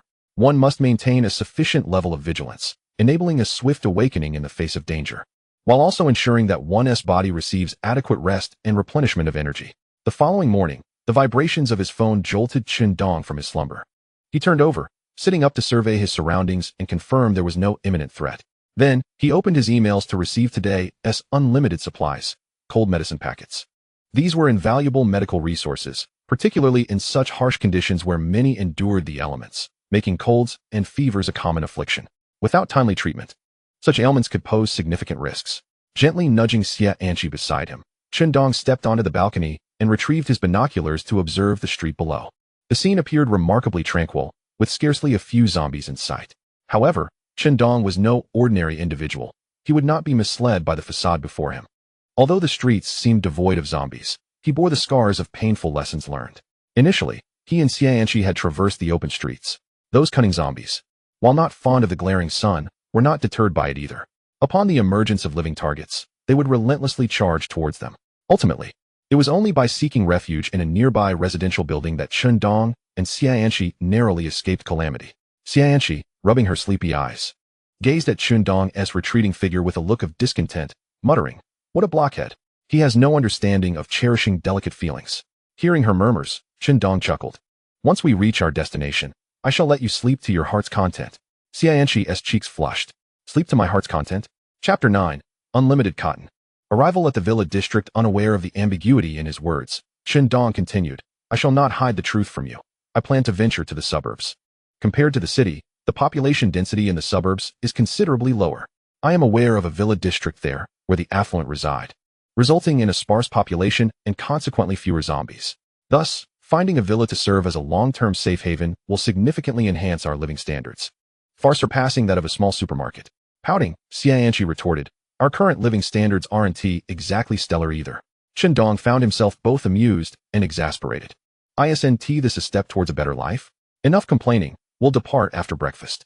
They proceeded cautiously, seeking a secure place to rest by nightfall. Upon awakening the next morning, as per routine, Chen Dong checked his emails. In an instant, his expression soured. Damn it, system, are you toying with me? Chen Dong gazed at the extra supply of cotton in his backpack, his face a mask of confusion. What use is cotton? It's not something one can eat or drink. Do you expect me to wrap my corpse in it when I meet my end? Chen Dong pondered. What's wrong? As Xianqi awoke, she noticed the shifting expressions on Chen Dong's face and could not help but voice her concerns. Chen Dong merely shook his head. The system had provided him with cotton, which, despite being an infinite resource, was, to be frank, more useless than a mere trinket. Chen Dong suspected this was a cruel joke orchestrated by the system, designed to amuse itself at his expense. Disgusting as it was, this item lay unceremoniously atop his backpack. However, he chose to disregard it for the time being. Chen Dong shook his head again, not bothering to dwell on the matter. Though a sense of disappointment lingered in his heart. He had hoped for some medical supplies, especially with a doctor accompanying him. A precious resource like medical alcohol would be invaluable for survival in this apocalypse. The sky was shrouded in ominous clouds, and distant thunder rumbled intermittently. With gusts of wind hinting at the impending storm, the oppressive atmosphere cast a shadow over Chen Dong's usual vigilance. After all, he and Xianqi were heading towards a villa area, and the number of zombies or ill-intentioned individuals lurking there was unknown. Following closely behind Chen Dong, Xianqi gazed anxiously at the darkening sky and remarked, Chen Dong, it seems like rain is imminent. Do we have an umbrella? In this environment, catching a cold would yield dire consequences. With a pistol in hand, Chen Dong led the way, scouting ahead. Upon hearing Xianqi's words, he paused and turned to her, responding, we don't have an umbrella, but if you're worried about catching a cold, worry not. I have ample cold medicine to spare. Xianqi replied with a huff, I am in good health and fear no cold. I merely worry that you might fall ill, leaving me as the sole caregiver, anxiously waiting to be overwhelmed by zombies. Chen Dong felt a warmth in his heart at her concern, though he found her contradictory words amusing. He teased her, no worries, Dr. Xia. As your patient, a few sips of your milk would surely restore me. After saying this, he resumed his forward march. Xianqi, blushing at his playful banter, felt flustered. Seeing him walk further away, she dared not linger and instead stomped her feet in mild frustration before hastening to catch up. Hey, Chen Dong, wait for me. As they neared the villa area, Chen Dong and Xianqi took refuge in a nearby watchtower. Chen Dong peered through binoculars to assess the situation in the villas. After a considerable time, he slowly lowered the binoculars, falling into a contemplative silence. Noticing the furrowed brow of Chen Dong, Xianqi initially refrained from interrupting him. However, after a while, unable to contain herself any longer, she asked, Chen Dong, is the situation in the villa area dire? Chen Dong finally emerged from his reverie. Realizing Xianqi sat beside him, her eyes brimming with concern, Chen Dong gently patted the back of the other person's hand, offering solace. It's all right. It's merely a discrepancy from the previous intelligence. The number of zombies here is not insignificant, perhaps even a bit excessive, yet they are manageable with some preparation. I am contemplating how best to arrange our approach. Xianqi responded earnestly, Chen Dong, if the villa area truly proves too perilous, we could consider seeking an alternative safe haven, returning only once we are better equipped. Chen Dong laughed. When have you ever seen me charge recklessly at zombies? I assure you, when I say I'll take you to the villa, I am not misleading you. However, you must not let me down. Adapt swiftly to surviving in this apocalyptic world. Even if there comes a day when I am no longer around, you must learn to thrive independently. Upon hearing Chen Dong's words, Xianqi hurriedly exclaimed, oh no, don't utter such ominous words. Yet, she soon mumbled, I know I falter, but honestly, the sight of zombies terrifies me. Seeing Xianqi's guilt-ridden expression, Chen Dong felt a twinge of compassion. I understand. Any girl would scream upon encountering a zombie. However, Xianqi, this is not a game. Death is all too real. As your teammate, I wish for your survival. I hope you can become a reliable support for me. This is the last time I will express such sentiments. From here on, it is up to you. He affectionately ruffled her hair, choosing not to say more. Xianqi, who detested having her head patted, found herself allowing Chen Dong to stroke her hair, resembling a docile kitten, as his words stirred a whirlwind of emotions within her. Chen Dong set his sights on the most opulent villa in the area, drawn not only by its grandeur, but also its south-facing position by the lake. A beautiful view indeed. Despite living in a world ravaged by apocalypse, no one desires a dismal living environment if conditions permit. He traded some Molotov cocktails and 2 grenades on the trading platform, preparing to confront the zombies. Additionally, he acquired a crossbow for Xianqi's self-defense. Dr. Xia, we are about to enter the villa area. You must stay close and heed my commands. This crossbow is for your protection, but do not recklessly shoot at zombies and attract attention. For now, practice with it. Xianqi took the crossbow, her gaze resolute as she declared, Chen Dong, rest assured, I will not be a burden. Indeed, I believe in you. Allow me to instruct you on the proper use of the crossbow. With that, Chen Dong meticulously guided Xianqi through the operation of the weapon, ensuring she possessed a measure of self-defense before feeling at ease. Chapter 10. Securing the shelter. Acid rain. Chen Dong addressed Xianqi. All right, let us proceed now. Judging by the weather, rain is imminent. We must act swiftly and decisively to settle in the grand villa tonight. Xianqi smiled. Yes? I hope there is a large bed inside, so I can enjoy a good night's sleep. Without further ado, they gathered their supplies and set off toward their destination. As they ventured into the villa district, Chen Dong and Xianqi walked along the grassy path located behind the cluster of villas. This route was typically used by property management for inspections, and under normal circumstances, it would see little foot traffic. However, with the emergence of hordes of zombies, Chen Dong was uncertain whether this path would be teeming with the undead. He approached the situation with a gamble in mind. After all, a direct confrontation would be akin to laying out a feast for the zombies. Fortunately, they encountered no zombies along the grassy trail. Just as Chen Dong and Xianqi were about to exit the path, a zombie suddenly appeared at its end. Chen Dong, being the closest and acting as the vanguard, was mere moments away from a close encounter with the creature. At that moment, he had no time to draw his weapon as the zombie lunged at him with flailing arms. Whoosh! 2 arrows shot past Chen Dong's ears, striking the zombie directly in its mouth. The creature erupted in a gruesome spray, collapsing forward onto Chen Dong. He instinctively pushed the zombie away and turned to see Xianqi behind him, still shaken, yet wielding her crossbow. He gave her a thumbs up, astonished by her remarkable shooting prowess. Xianqi, regaining her composure, quickly asked, Are you all right? You scared me half to death. I shot the zombie with a crossbow bolt, only to realize how close you were. I was terrified of hitting you, but luckily you killed it. Upon hearing her confession, Chen Dong, who had initially felt no fear when confronted by the zombie, was now drenched in cold sweat. He recalled the arrows that had narrowly missed him and thought to himself, that was close, just a hair's breadth away from an untimely demise. And it would have been all the more humiliating to fall victim to a friendly fire incident. I'm fine. Let's continue. The shelter we chose is not far now, he reassured her. Just then, sounds of commotion erupted from the outskirts of the villa district. Damn it. Charge in and seize a villa. Once inside, the threat from the zombies will diminish significantly. Fire the arrows, suppress the zombies' assault, and set them ablaze. Chen Dong frowned, realizing that other players had also entered the villa district. However, this could work to their advantage, as those players would likely attract the majority of the zombies' attention. It appeared they were part of a sizable group. Grabbing Xianqi, Chen Dong seized the opportunity amidst the chaos and sprinted out of the grassy path toward the villa they had targeted. During their escape, a few zombies caught wind of their presence and began to charge at them. Yet, before they could draw near, Chen Dong hurled a Molotov cocktail to create a barrier. He then threw a grenade into the midst of the zombie horde. With a thunderous explosion, the zombies were decimated, allowing the 2 of them to successfully enter a villa by the lake. The commotion they caused also caught the attention of the group outside the villa district. Wow, there are players in here too? He even has a grenade. One of them exclaimed. What is so surprising about that? Don't we have a grenade as well? It is improbable that he possesses more than one. I estimate he has merely a single grenade. Damn, it seems that this grenade, which I intended to keep, will no longer be of use.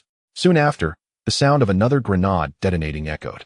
As Chen Dong and Xianqi entered the villa and closed the door, they spotted several zombies on the ground floor. Without allowing the undead to react, Chen Dong swiftly drew his P92 and fired. Coupled with Xianqi's erratic shooting, they efficiently eradicated the zombies within the villa. The reason Chen Dong had refrained from utilizing his limited supply of Molotov cocktails and even resorting to a grenade outside was to avoid alerting other groups. After all, while Molotovs and grenades are precious, they can still be procured on the trading platform, whereas firearms are regarded as treasures that no one wishes to list for trade.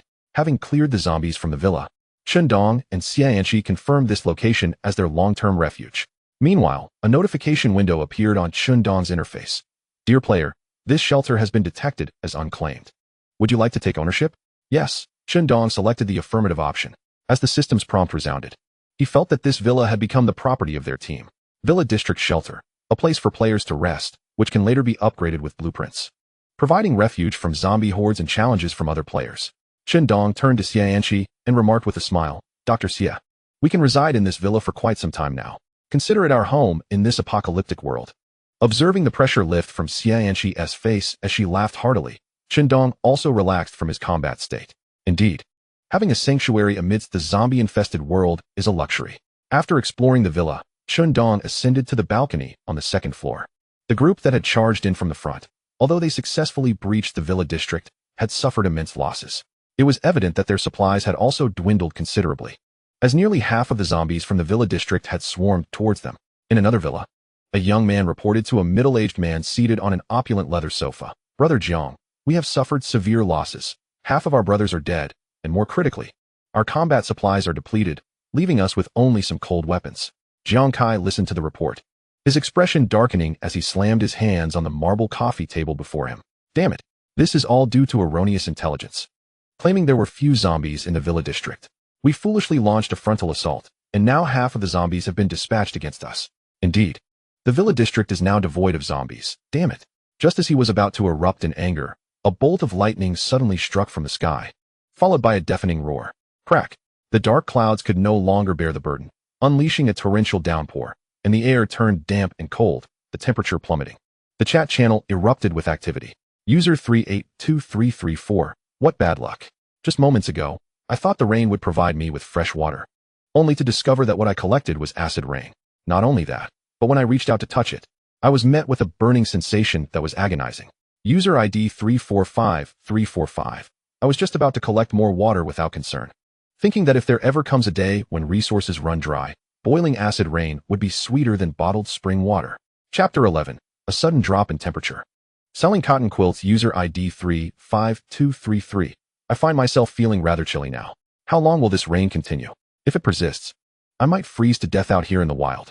User ID 233333. My little shack is drafty on all sides. I can hardly withstand it. I feel a cold coming on. Chen Dong gazed at the sky through the glass, noticing no signs of the heavy rain abating. Moments ago, someone in the chat channel had lamented the possibility of the rain lasting for days, and Chen Dong considered that such a scenario was indeed plausible. Yawn. Sitting on the sofa in the villa's living room, Xianqi sneezed. She rubbed her goosebumps-covered arms, trying to generate warmth. Chen Dong moved closer and inquired, Are you feeling cold? Xianqi nodded honestly. It is a bit chilly. The temperature has dropped too rapidly for me to adjust. Indeed, even the upgraded Chen Dong felt a hint of cold, let alone Xianqi, who had not yet leveled up and was a delicate woman. I need to find something to warm us up, Chen Dong thought, contemplating whether to start a fire. Suddenly, he recalled the unlimited supplies available today. How fortuitous. Cotton could be used to make quilts. While he might not be able to create a particularly warm and sturdy quilt, stuffing fabric with cotton would pose no challenge for him. Moreover, with an ample supply of cotton, if one quilt wasn't warm enough, he could always make two. As he browsed the trading platform for fabric and sewing supplies, he turned to Xianqi and said, Please wait a moment. I shall perform a little magic for you. Before long, he laid out the materials needed to craft the quilt. Xianqi gazed in astonishment at the piles of cotton and fabric. Chen Dong, how do you have cotton? Chen Dong chuckled. Of course, I exchanged for it on the trading platform. Dr. Xia, if you wish to expedite the quilt-making process, please assist me by sewing the fabric together. I am not accustomed to using a needle. Xianqi nodded eagerly. Hee, this is my forte. Armed with needle and thread, she deftly created several quilt covers in no time. This level of difficulty was trivial for her, given her medical background. Soon, Chen Dong and Xianqi had successfully wrapped themselves in the quilt. Chen Dong retrieved steaming food and warm coffee from his backpack, curling up in the quilt with sustenance, as if they were enjoying a leisurely weekend getaway. Outside the villa, the wind howled and rain lashed down, leaving many players shivering in the cold. Yet this was of no concern to them. After they had eaten and drunk their fill, Xianqi nestled deeper into the quilt, murmuring contentedly, Ah, this is so comfortable. Chen Dong leaned closer and asked, What feels comfortable? Suddenly aware of the strong breath of the man beside her, Xianqi felt her ears flush slightly. She nestled into the quilt, playfully pouting, You mischievous Chen Dong, always teasing me. Chen Dong chuckled heartily, ruffling Xianqi's hair.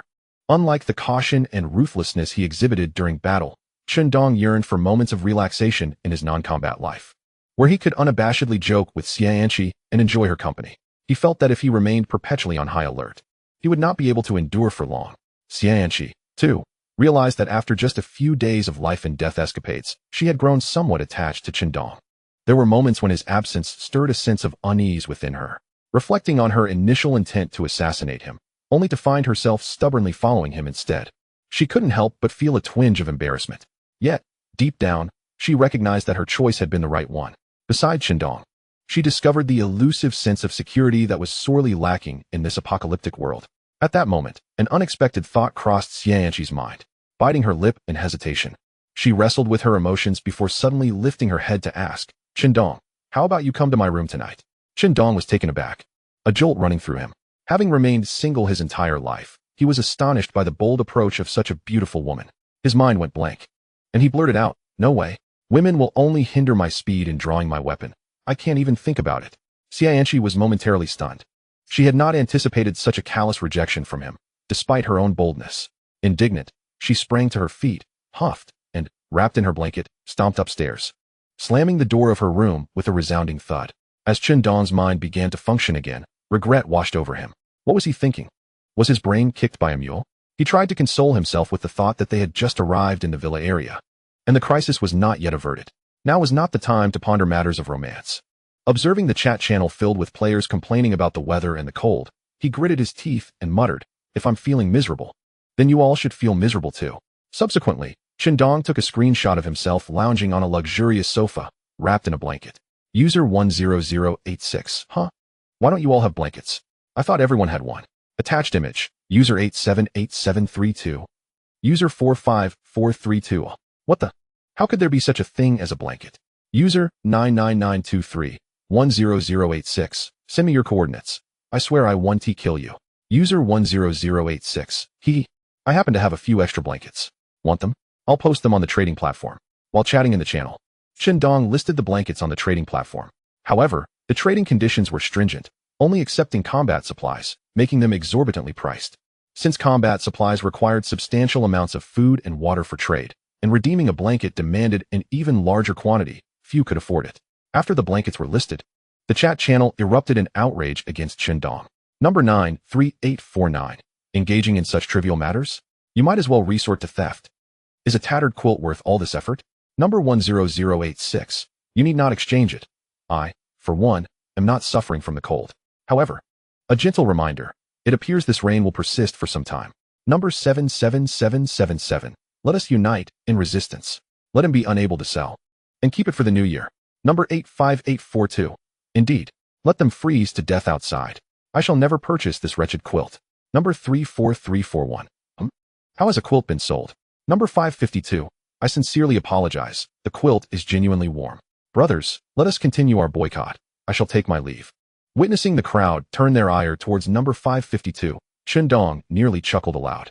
Although he stirred envy among many in the chat channel, he successfully traded several quilts for a substantial amount of combat supplies.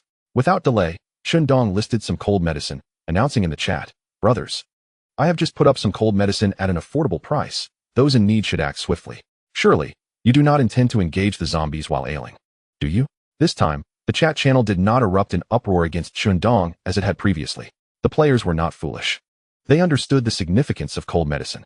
Many players, already feeling under the weather, begrudgingly exchanged their supplies for the much-needed medicine, though they grumbled internally.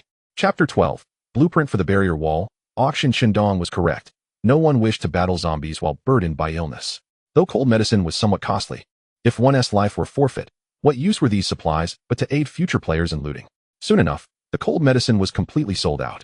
Chen Dong's backpack brimmed with an abundance of combat supplies, including crossbow bolts, bows, daggers, and hand axes. Surprisingly, some even offered grenades in exchange. A twist Chen Dong had not anticipated. The chat channel still housed some individuals voicing threats against Chen Dong. Number 10,000. 10086. When the mountains do not yield, the waters shall flow. Just wait. Number 10010. Once I recover from this cold, I shall scatter your ashes. 10,086. As Chen Dong focused on organizing his combat supplies, he caught sight of the threatening remarks in the chat, eliciting a light chuckle. Number 10086. Yes, I await your arrival. Smiling emoji. After sending the message, Chen Dong closed the chat channel, choosing to disregard it. He had sufficient Molotov cocktails, 10 grenades, iron traps, and a decent supply of crossbow bolts. Should he apply some rust for a tetanus enchantment? Having tallied his combat supplies, he realized he possessed the strength equivalent to an entire team.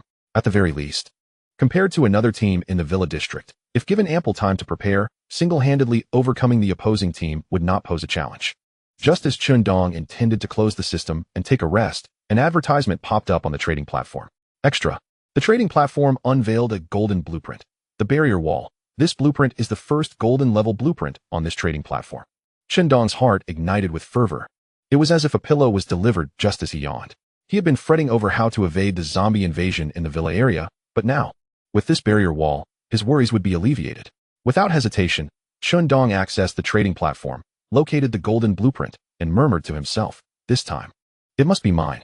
The appearance of this golden level blueprint sent shockwaves through the chat channels of the apocalyptic world. They had not anticipated that merely a week into this new world, someone would already discover resources of such high caliber. It was rare to encounter anything beyond bronze level. Even silver was seldom seen. In the chat channel, envy surged among many. User 546262 exclaimed, "Impossible. This must be a scam. I've never seen anyone with such extraordinary luck. How could this be? I am so envious." User 15424 added, "Indeed, how could anyone find something so remarkable? A barrier wall. If we establish a shelter, we could simply erect the wall. What are zombies to us? I could keep them at bay." User 345345 reacted, "Wow. He has initiated the auction process. He is truly selling it. But the price is exorbitant, starting at 1,000 essential supplies, with each bid increasing by 50 supplies. I can't afford that." Amidst the lamentations, numerous factions had already set their sights on this barrier wall blueprint. They had long been scouting for shelters. And the emergence of this blueprint was perfectly timed. In another villa area, a muscular man, bare-chested, was fixated on the trading platform's blueprint, his face lighting up with excitement. "The barrier wall, I must have it. Anyone who tries to snatch it from me will face dire consequences," he declared, donning his clothing and descending to gather his companions. Preparing to amass supplies for the auction. At a signal station, a group encircled a handsome man, patiently awaiting his command. "Young Master Zhou, as soon as you give the word, we will immediately gather resources to participate in the auction. Alternatively, we can locate that player," a man clad in black whispered, simultaneously mimicking a throat-slitting gesture with his right hand. The handsome man waved dismissively and sipped his red wine. "No need for that. This golden blueprint is certainly coveted by more than just our faction. Attempting to sabotage the seller is futile. The system's protection in this regard is quite thorough. Moreover, I, Zhou Shujian, am not one to resort to unscrupulous means to achieve my goals. Lao Ma, prepare the supplies for the auction." The man in black bowed respectfully and replied, "Understood, young Master Zhou. I will gather the brothers to begin preparing the supplies for the auction, ensuring we do everything possible to assist you in acquiring the golden blueprint." Zhou Shujian smirked, his expression radiating confidence. After all, he possessed an abundance of essential supplies. "I refuse to believe there exists someone more formidable. Those cunning individuals, amidst the chaos of the outside world, are likely still fretting over their next meal. Who could possibly outmaneuver him?" Jiang Kai, residing in the same villa district as Chen Dong, also covets this coveted blueprint of the highest caliber. Despite the dwindling number of zombies in their area, he has already discerned Chen Dong's presence. Should any other players arrive, he lacks the confidence to thwart them. However, with the wallpaper of the barricade walls, all problems would vanish. Their team could withstand any impending tide of zombies and deter the covetous gazes of numerous players. Yet, having just endured a fierce battle, they find themselves devoid of sufficient resources to partake in the auction. Frustrated, Jiang Kai struck the marble coffee table with his fist. Perched atop a great tree in the wilderness, the bespectacled Qian Boudoir lamented as he peered into his now empty backpack, stripped of essential supplies. The sole remnant was a golden-level blueprint, the barricade walls. He felt helpless. It was not his desire to sell this prized blueprint, but rather a necessity. He hoped for more participants in the auction to drive the price upward, allowing him to survive a few days longer. Adjusting his glasses, Qian Boudoir awaited the commencement of the auction. Soon, the trading platform's auction house opened, specifically convened for this golden-level blueprint. According to the platform's regulations, only materials of golden-level status qualify for auction. Currently, the barricade walls stood alone in their exclusivity. The factions eligible for the auction had exerted their utmost effort to amass resources, resolute in their determination to acquire the golden-level blueprint. After all, it held immense significance for them. In the chat channel, the golden-level barricade blueprint attracted many lone wolf survivors. ID 46543.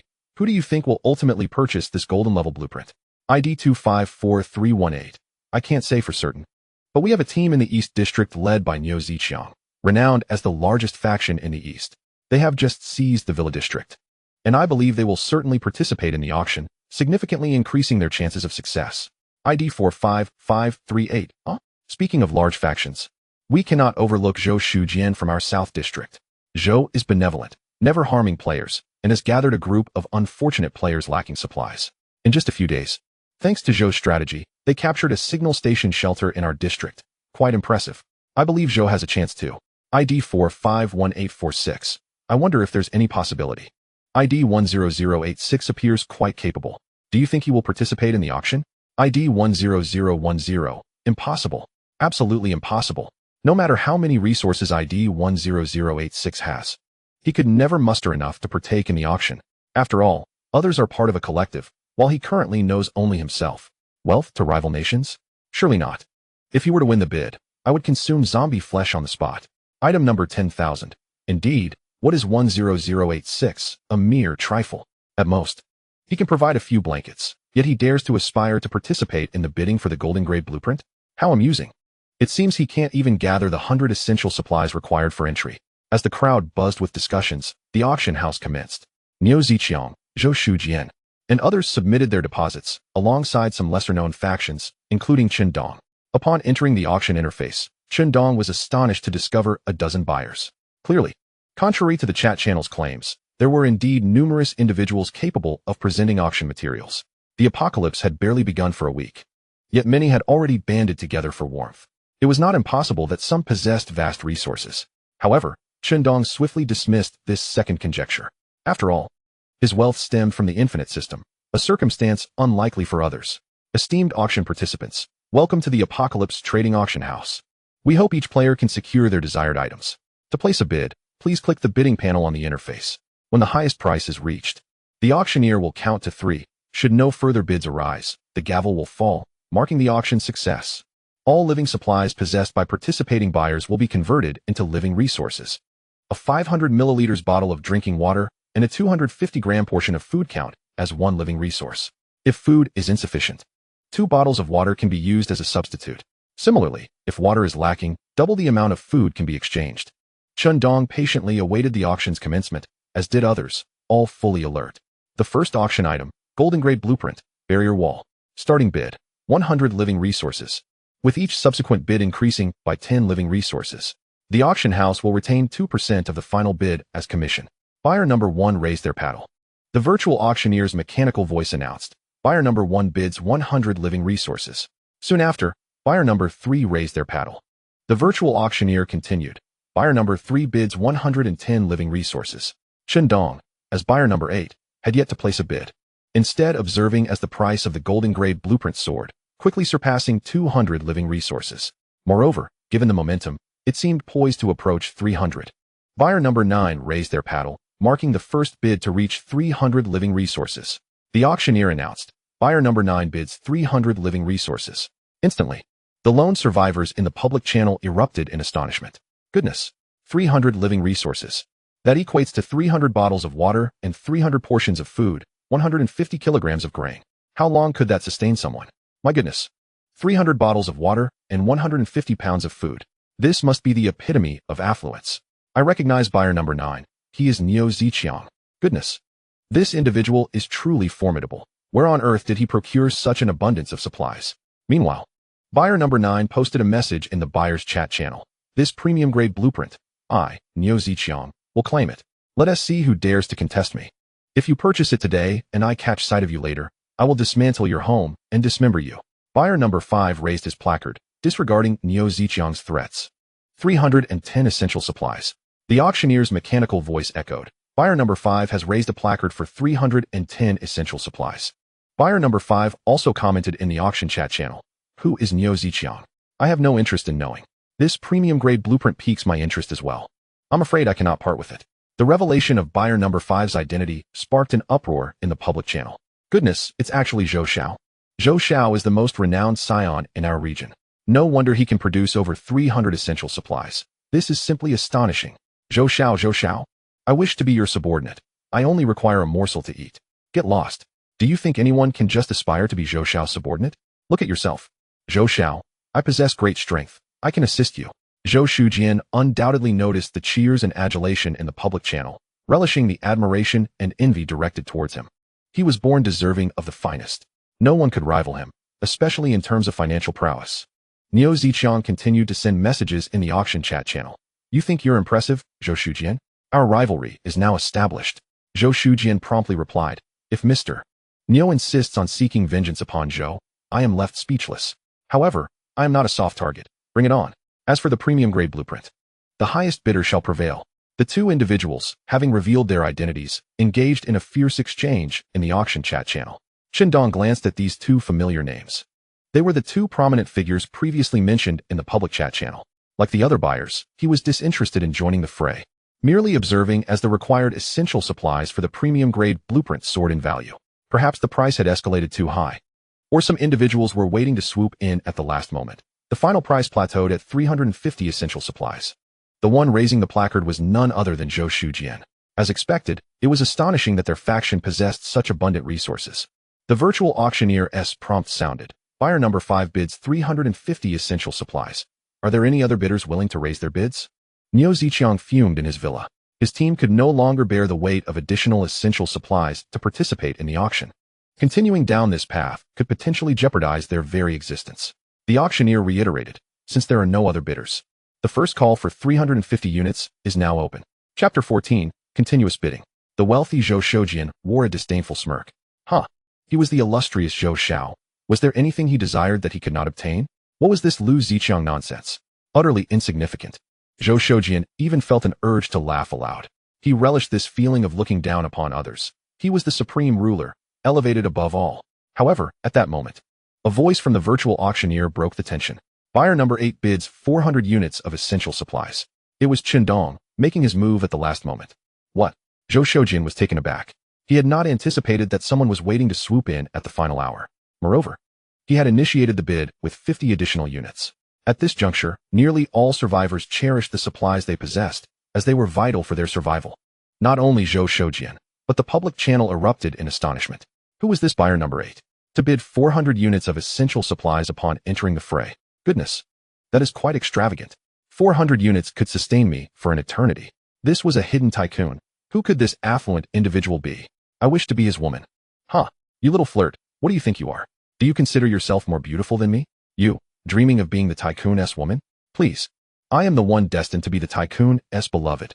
Buyer number 8, if you can see this, please message me privately. I possess remarkable beauty. You, please leave. How dare you claim to be beautiful? Buyer number 8, take a look at me. I was once a social media influencer with 500,000 followers. I can be your lover, skilled in every position. Just a bunch of zombie followers. Zhou Shujian clenched his fists, his eyes wide as he glared at the screen filled with chatter, his expression contorting into one of fury. Damn it. Who is this person daring to snatch what Zhou Shujian has set his sights on? Has he lost his mind? Very well. I refuse to believe that you possess such an abundance of supplies. When it comes to financial might, I, Zhou Shujian, fear no one. Zhou Shujian promptly bid 450 units of essential supplies. He was resolute in his disbelief that this mysterious buyer number 8 could afford such a price. This new bid ignited the public channel once more. My goodness, Zhou Xiao has increased his bid by 50 units. This is astonishingly extravagant. The owner of the blueprint must be overjoyed. Player number 5 raises the bid, 450 units of essential supplies. Chen Dong observed the new bid above, unfazed. He may lack many things, but he had an abundance of mineral water. While others agonized over contributing a single unit, he remained unconcerned. Playing with him is akin to witnessing a father-in-law who remains silent, utterly oblivious to the grandeur before him. An increase in bid, 500 units of essential supplies. The 8th player raised his card, announcing 500 units of vital necessities. Everyone's eyes widened as they fixated on the numbers on the screen, their breaths becoming noticeably heavier. Although it was merely a trifling 3-digit figure, the bounty it represented was enough to drive one to madness. What? He continues to raise the price? Who is this affluent individual? I have never heard of anyone of such stature in our midst. This is astonishing. Does he command a production facility? Surely. He must be a factory manager. This is too remarkable. I suspect he was transported here directly from a food processing plant or a water purification facility. Impossible. The resources in this world are generally unusable. Gathering supplies can only be done through resource boxes. Moreover, the higher the level of the resource boxes, the greater the number of zombies, a fact known to all. The more supplies, the more challenging they are to acquire. Zhou Shujian also stared in disbelief at the numbers on the screen. How could this be? 500 units of supplies, so effortlessly produced. Who is this divine being? Damn it. No matter who you are, you cannot snatch resources from me. Zhou Shujian. These are mine.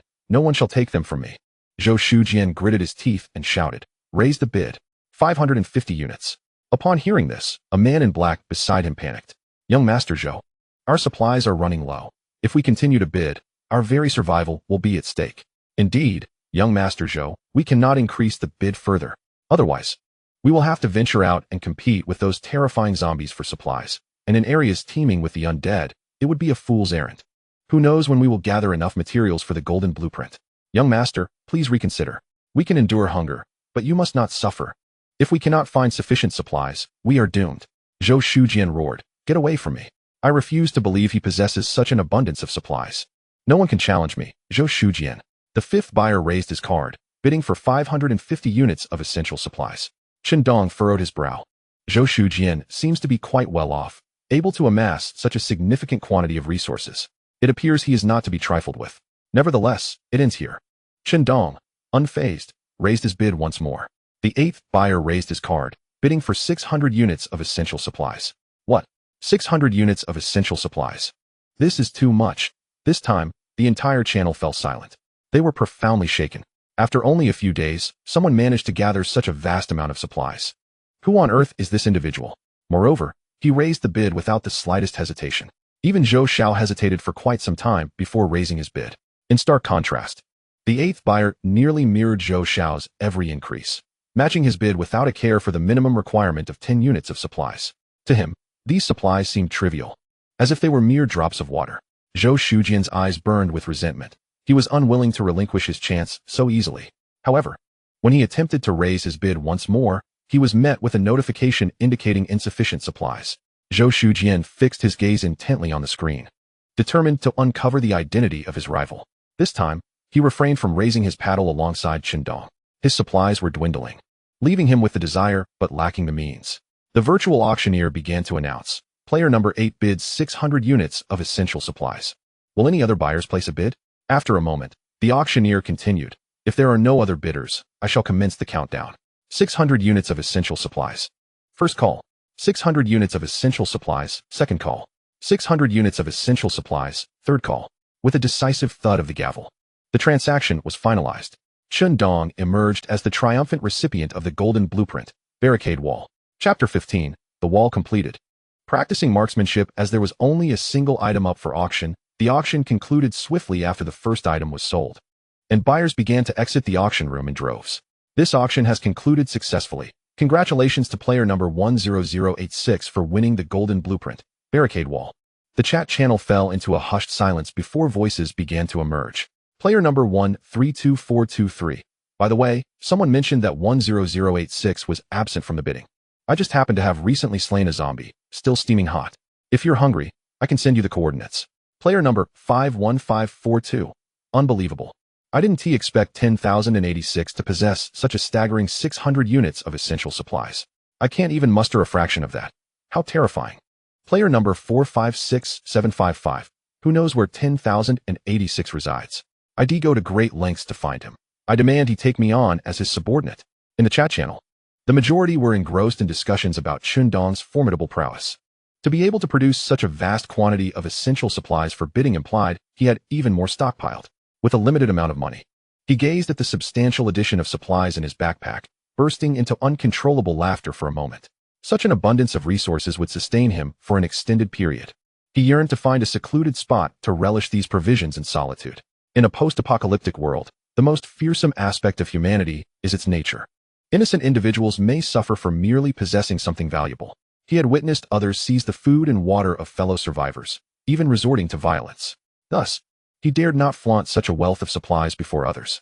At this moment, Chen Dong was opening his mailbox. Having received the gold-level blueprint for the barrier wall from the auction house, he briefly scanned the materials required. Barrier wall blueprint, 11. Timber, 20, 300. Steel, 66, 300. Cement, 300. Water, infinite 300. These resources could be easily acquired on the trading platform. Without hesitation, Chen Dong commenced his shopping spree on the platform. Soon, he had gathered all the necessary materials and opened the blueprint for the barrier wall. Dear player, would you like to construct the barrier wall? Yes. Upon clicking yes, the blueprint for the barrier wall vanished into thin air. A resounding crash followed, startling Xianxi, who was on the second floor of the villa. Outside the villa, a towering wall rose high, reaching up to the second floor. Its thickness was such that even with outstretched arms, Chen Dong would struggle to touch its edges. Golden item, barrier wall constructed. Chen Dong gazed at the newly erected barrier wall with great satisfaction. Xianxi, astonished, descended the stairs and remarked, "Is this the gold-level blueprint?" As Chen Dong's teammate, she was well aware of his identification number. Moments ago, she had been monitoring the chat channel and understood the strategic significance of this gold-level blueprint. This indicated that their long-term refuge would soon become an impregnable fortress. With the refuge established, Chen Dong resolved to venture into the nearby zombie-infested area in search of supplies, leaving Xianxi to safeguard the villa. He felt compelled to take this risk due to the immense pressure he sensed. Everyone's strength was rapidly increasing, and more advanced resources would soon emerge. Only by advancing swiftly could he hope to survive longer in this apocalyptic scenario. Moreover, there was another reason for his urgency. His marksmanship was woefully inadequate. He needed to elevate his shooting skills promptly. Fortunately, he possessed a P92 pistol equipped with a silencer, alleviating his fear of being overwhelmed by zombies. By leaving Xianxi in the villa, he could ensure her safety. Upon his return, he would also be able to grant her some experience. Although she played the role of a medic within the team, her abilities could not be neglected. Chen Dong promptly shared his plan with Xianxi, who nodded obediently. "Be careful. If anything seems amiss, return immediately. I'll be waiting for you at home, and I'll also practice my crossbow skills diligently." As the rain poured down, Chen Dong donned the raincoat he had finally managed to procure. After bidding farewell to Xianxi, he made his way toward the zombie-infested area. Previously, he had quietly observed players conversing in the chat channel, gathering valuable intelligence. In this villa district, the natural barrier formed by a horde of zombies in the adjacent block obstructs the flow of traffic between various areas, making it exceedingly difficult to breach in the short term. However, as resources gradually become more abundant, the divisions between regions will not pose significant hindrances. Chen Dong was advancing towards that isolated zone. Uncertain of how long he had been walking, he finally reached the neighborhood when the rain ceased. Silently, he ascended a residential building and dispatched 2 zombies with his handgun, claiming one of the apartments as his own. The building was not tall. From the second floor, he could gaze down at the scattered zombies below. The stench of decaying flesh wafted up, inducing a sense of nausea in Chen Dong. After donning a mask, he felt somewhat relieved. Nevertheless, the haunting wails of the zombies echoed incessantly. Chen Dong lifted his handgun, intent on a swift resolution. Flames engulfed the zombies below, while he continued to fire from the rooftop. It was a harvest of sorts. Although his marksmanship was initially lacking, the sheer number of zombies below ensured that even missed shots could fortuitously strike another target. This opportunity also allowed him to practice his shooting skills, rapidly increasing his experience points. Experience gained, 1. Experience gained, 1. Experience gained, 1. Congratulations, player leveled up. Please continue your efforts. As the flames subsided, smoke curled from the gun's muzzle. Chen Dong opened his personal information. Level 40400, strength 20, agility 9, stamina normal. Observing the charred remains below, he exhaled a heavy breath. He then retrieved a ladder and descended from the small building, heading towards the next horde of zombies. Chen Dong had realized that the abandoned supermarket and the villa district were relatively safe zones. The sparser the resources, the fewer the zombies. However, after crossing another street, he anticipated encountering a gathering point for the zombies. Continuing along the hillside opposite the villa district, Chen Dong eliminated numerous solitary zombies and small groups. During his journey, he also discovered several resource crates, though they were all of bronze quality. At this point, his experience bar was more than half full. Finding a secure small house, he climbed to the roof, took out his lunch, and began to replenish his energy. After finishing his meal, he continued towards the hillside until sunset, finally returning to the villa district. Having leveled up twice in succession, he noted a remarkable difference in his stamina and endurance compared to before. Maintaining a steady pace, he approached the edge of the villa district, feeling neither fatigue nor breathlessness. As he reached the entrance of the villa district, a few zombies noticed him and began to stagger towards him. Chen Dong shook his legs and chuckled, just in time for a warm-up. "Let me test the extent of my enhanced physical prowess on you." Upon concluding his words, Chen Dong charged directly towards the horde of zombies. To ensure his safety, he opted for a methodical approach, choosing to eliminate them one by one rather than recklessly confronting the entire swarm. Even though he had reached level 4, he preferred to proceed with caution. Chapter 16. The cooked duck flew away. Powerful Vajra leg. Chen Dong bellowed, invoking a classic move from cinema, as he executed a flying kick aimed squarely at the foremost zombie. The creature, struck with considerable force, was propelled backward, tumbling several times before coming to a halt. Chen Dong was equally astonished by his own explosive strength. He had not anticipated his power could reach such heights. It was essential to note that the physical prowess of zombies far exceeded that of humans. A kick strong enough to send a zombie sprawling would leave it struggling to regain its footing. And Chen Dong could vividly imagine the consequences had that kick landed on a human. Zombies, unlike humans, did not experience fear upon witnessing one of their comrades being flung away. They simply continued to roar and relentlessly attack Chen Dong. "Bring it on," he exclaimed, retrieving a silver-grade tang knife he had previously collected. Eschewing any finesse, he relied solely on brute strength, slicing through the zombies as effortlessly as one would chop vegetables. For a moment, no further zombies approached. After shaking off the blood of the undead from his tang knife, he pondered. It seems that the team which entered the Villa district alongside us has indeed cleared the area of zombies. In due time, if any other players caught wind of the situation, they would surely make their way to the Villa district. How intriguing. However, Chen Dong was not overly concerned about the arrival of new players in the Villa district. After all, he had fortified his surroundings with barriers, and by the time new players arrived, he would be adequately prepared. His primary concern remained the group residing nearby, being a cohesive unit. Chen Dong questioned whether his barriers would be effective against them. What if they scaled the barriers? He could not guarantee their efficacy. He resolved to address the imminent threat surrounding him. Once he neutralized this immediate danger, Chen Dong felt confident that when new players arrived in the Villa district, his residence would become an impregnable stronghold. He needed to find an opportunity. Returning to his villa, Chen Dong authenticated his identity at the barrier. Before entering, he cast a glance at the house, silently reflecting. Upon stepping inside, he found Xianxi waiting by the door, circling around him to inspect. "Chen Dong, you're finally back. Are you unscathed?" Chen Dong grasped Xianxi's hand, smiling as he replied, "Injuries are hardly a concern for me.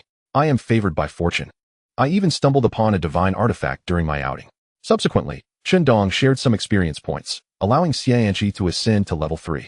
Number 9527, level 3, 2300, strength, 7 agility, 13 stamina, abundant. "Well, I have reached level 3, which is quite commendable," Chen Dong nodded in satisfaction. "However, the foremost priority now is to ensure my own development. In the short term, she will likely fall behind me by a level. Perhaps when the experience requirements increase later on, we may have the chance to level up together." Moreover, Xianxi's physical attributes seem to pale in comparison to Chen Dong's. I wonder if it's due to the differences in physical constitution between genders or other factors. Xianxi allowed Chen Dong to examine her information panel while complaining. "You have no idea how worried I've been at home, watching the experience bar steadily rise. It makes my heart race." Chen Dong tousled Xianxi's hair and laughed heartily. "Indeed, there have been some setbacks, but nothing too perilous. This wave of experience has resulted in a qualitative leap in our physical attributes, especially for you. At least you now possess a modicum of self-defense capability." Xianxi noticed that Chen Dong particularly enjoyed ruffling her hair. Though she did not mind, she felt a tinge of curiosity. "Chen Dong, why do you like messing with my hair so much?" she asked, twirling a strand of her hair shyly. Upon hearing this question, Chen Dong realized that he indeed had a fondness for ruffling Xianxi's hair, almost instinctively. It gave him a delightful sensation akin to petting a cat. Chen Dong's hand, which he had initially lowered, returned to rest on Xianxi's head, playfully ruffling her hair as he said, "What? Would you prefer I caress your grand conscience instead?" Xianxi's face flushed at his words. "You had your chance before, but you were quite ineffectual." Chen Dong felt a stir of emotions. Before him, Xianxi, adorned in fitted attire, accentuated a curve that ignited a man's instincts. Her expression, a tantalizing mix of invitation and reluctance, along with her nervous fidgeting, proved that beauty is indeed a man's greatest stumbling block. Chen Dong gulped. "However, I wish to challenge my vulnerabilities." Without hesitation, Chen Dong embraced Xianxi, their lips meeting as the pent-up hormones erupted in that moment. "Anxi, would you like to take a shower?" Xianxi wrapped her arms around Chen Dong's neck and replied sweetly, "I have already washed my hair and wiped myself down." At that moment, an untimely system notification popped up. "Dear player, several unidentified players are approaching the outer walls of the barrier you have constructed." Chen Dong froze, as if doused with a bucket of cold water, instantly sobering up. Noticing the shift in Chen Dong's demeanor, Xianxi released her legs from around his waist, standing on the ground, and asked with concern, "What's wrong?" If it weren't for an urgent situation, Chen Dong would never exhibit such a sudden change. He exhaled a heavy breath and replied with a serious expression, "There are unidentified survivors approaching outside the walls. I must go investigate." Xianxi adjusted her attire. "I shall accompany you outside for a brief excursion." Chen Dong drew forth his pistol and meticulously examined the ammunition within. Shaking his head, he remarked, "You must remain indoors. Ascend to the second floor and wield the crossbow. Should circumstances turn dire, provide me with support." Xianqi also assumed a state of combat readiness. She retrieved her crossbow, nodded at Chen Dong, and promptly dashed to the balcony on the second floor, seeking a strategic vantage point for an ambush. Chen Dong reloaded his pistol while simultaneously opening the door, muttering with a fierce countenance, "It is entirely your fault. You lot have let the cooked duck fly away. If you remain oblivious, do not blame me for treating you like live targets." From behind the barricade, Chen Dong shouted, "Halt! Those outside, cease your advance. Regardless of your intentions, should you approach my sanctuary, do not expect me to show you any courtesy." Chapter 17. The first encounter outside stood a woman, adopting a deliberately coy tone. "Good brother, please open the door. I am Xiao Qian from the neighboring team, sent by the captain to negotiate with you." Chen Dong furrowed his brow. To his surprise, the neighboring team had taken the initiative to approach him before he could make a move. "If it's about forming a team, I have no interest. Please return," he curtly declined without opening the gate. For others, banding together would simplify the task of scavenging for supplies and combating zombies, thus enhancing their chances of survival. Yet for him, it was others who posed the greatest threat. "Good brother, do not be hasty in your refusal. Allow me to enter. Look at me, my backpack is completely empty, devoid of anything." Xiao Qian willingly opened her backpack, revealing, as she claimed, an absence of any items that could jeopardize Chen Dong's safety, indeed manifesting her sincerity.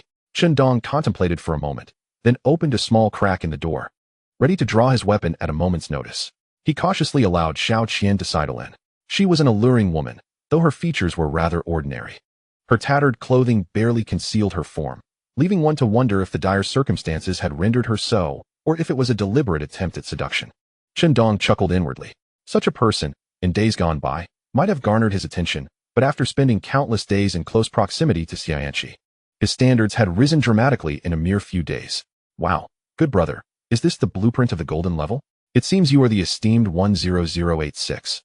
Xiao Qian exclaimed with admiration. Chen Dong maintained a stoic expression. His greatest concern had indeed materialized.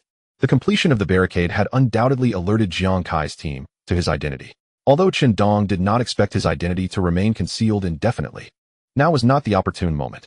Should Jiang Kai and his companions disclose his identity in the chat channel, he, being still inexperienced, would find himself at a severe disadvantage.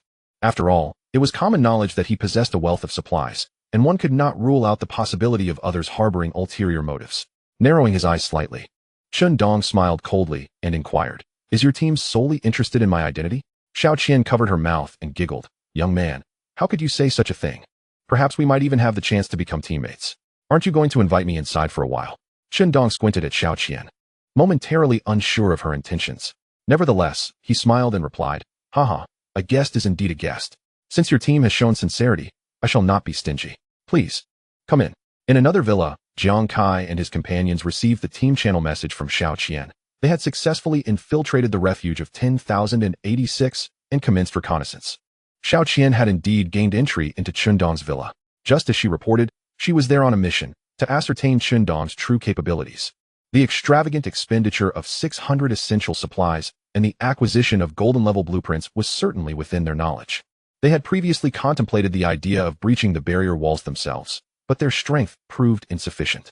Upon witnessing Chen Dong erect the barrier walls, they recognized his identity as the elusive player numbered 10086. Jiang Kai's subordinates had once advised him to treat Chen Dong's information as intelligence, to be sold to those interested in him or the golden-level blueprints. However, he promptly dismissed the notion, even berating the fool who suggested it. He then shared his own plan.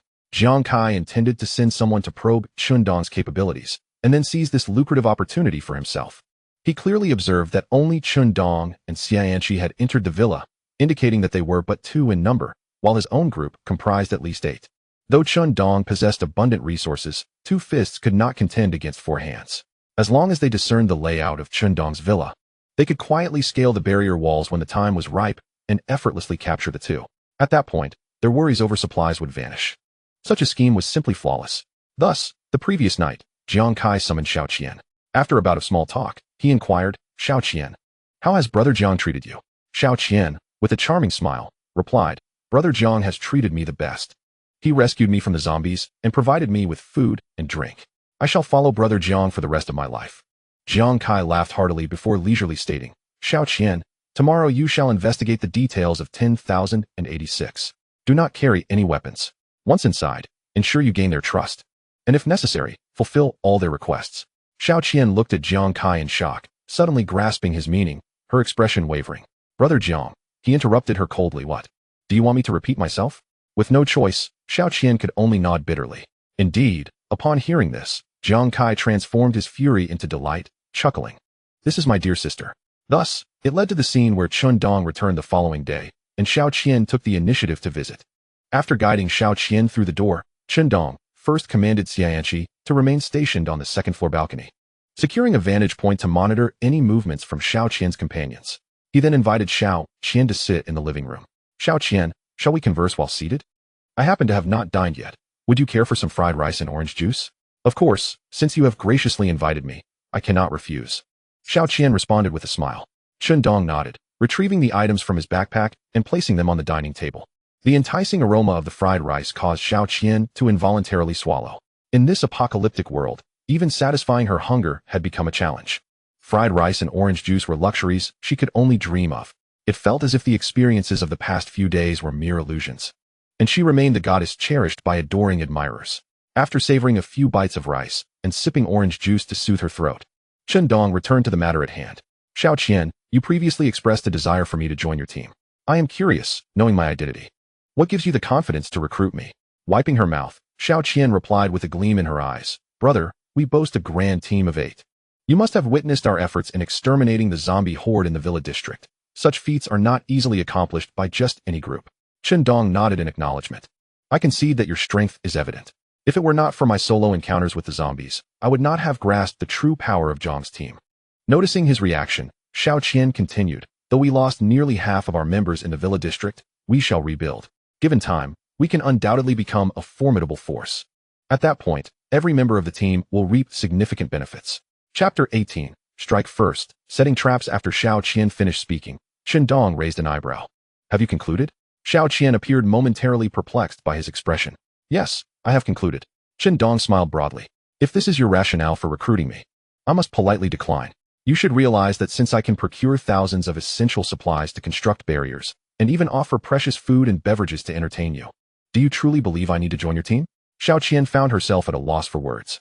Therefore, do not squander your time on me. Let us consider ourselves neighbors. Please accept this modest gift. If there is nothing else, you may take your leave. Chen Dong produced 20 portions of essential supplies from his backpack to offer her. Xiao Qian stared in astonishment at the unexpected bounty. To her surprise, Chen Dong proved to be remarkably generous. He casually gifted 100 supplies to a stranger he had just met. Xiao Qian's eyes darted around as she settled beside him, intentionally leaning against his arm and feigning shyness. Such lavishness from this young man was quite disarming. Perhaps she could keep him company. Tentatively, she extended her hand, subtly drifting it downward. However, Chen Dong swiftly grasped her wrist, smiling as he remarked, to be frank, I am not particularly interested in you. Please do not provoke me. All right. Xiao Qian observed the smiling Chen Dong, sensing no immediate threat. Yet, an intense intuition warned her that further provocation could indeed jeopardize her life. Sheepishly, she withdrew her hand and sat up straight. Please don't be upset. I was merely joking, she said. Chen Dong brushed her hand away, chuckling. No need for concern. You may leave now. I hope we can maintain a harmonious neighborly relationship. After escorting Xiao Qian beyond the walls, Chen Dong called for Xianqi to come downstairs. Confusion and curiosity filled Xianqi's eyes as she inquired, Chen Dong, why are you still giving supplies to them? Even if we have an abundance, it seems wasteful. Chen Dong chuckled lightly. You do not understand. Believe me, by tomorrow at the latest, perhaps even tonight, their team will undoubtedly make their move against us. Xianqi gasped and murmured, but by giving them supplies, aren't we merely exposing our reserves and inciting their desire to plunder? Or do you intend for them to fill their bellies before attacking us? I intend to provide them with supplies. Chen Dong anticipated Xianqi's concerns and patiently explained, previously, they witnessed us, merely 2 individuals, successfully acquiring a golden-level blueprint, which must have ignited their ulterior motives. However, they were uncertain of our true capabilities. Hence their hesitance to act. Today, they sent that woman under the pretense of recruitment, but her true aim was to gather intelligence on us. Observing Xianqi lost in contemplation, Chen Dong continued, by supplying them, I wish to convey that our resources are plentiful, tempting them to act rashly. We shall then employ a strategy of ambush, waiting for them to fall into our traps. Moreover, I can assure you that they have not disclosed my information. They view us as easy prey, unwilling to allow others to encroach upon us. Xianqi, now fully enlightened, asked, "What do you plan to do?" Chen Dong retrieved combat supplies from his backpack, Molotov cocktails, iron traps, an abundance of crossbow bolts, daggers, an AP-92 pistol. After organizing everything, he declared, "I intend to set various traps within the walls, ensuring that when they approach, they will find themselves ensnared." How foolish it is for them to covet our resources.